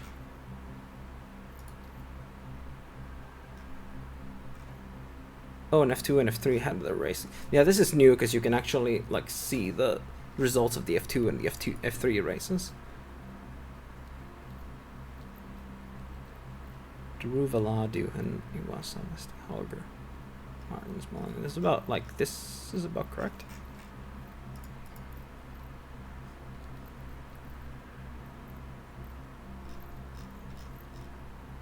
And Flesh is last. That's about correct too.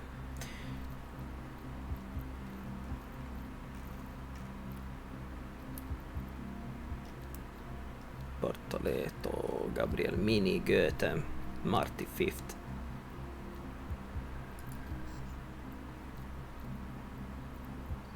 Sebastian Montoya second. Huh.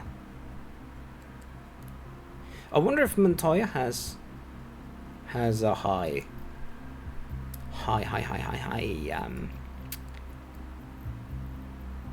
what's it called? Development rate. I wonder. So sleepy. How long are you streaming today? I am rounding it down. I've already been live for 3.5 hours anyway. I need to catch up on the last Counter-Strike matches, how they went, so I am going to be rounding it down now. I am also losing my voice. Yeah.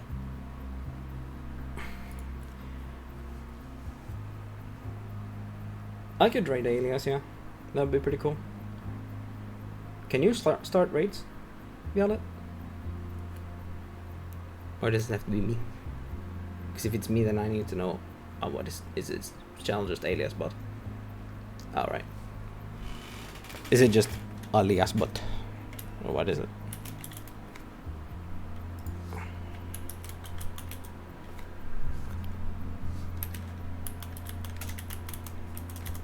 Yeah.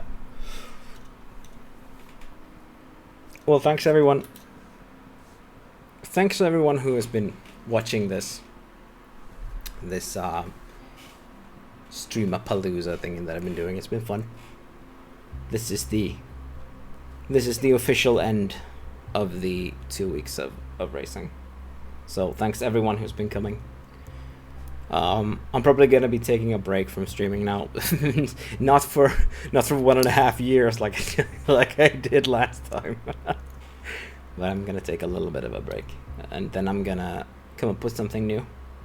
I'm probably gonna stream more racing games, but I also wanna stream other things too. But yeah, it's been nice to have people watching. Yeah, bye fighter. Check out my YouTube as well for all the VODs.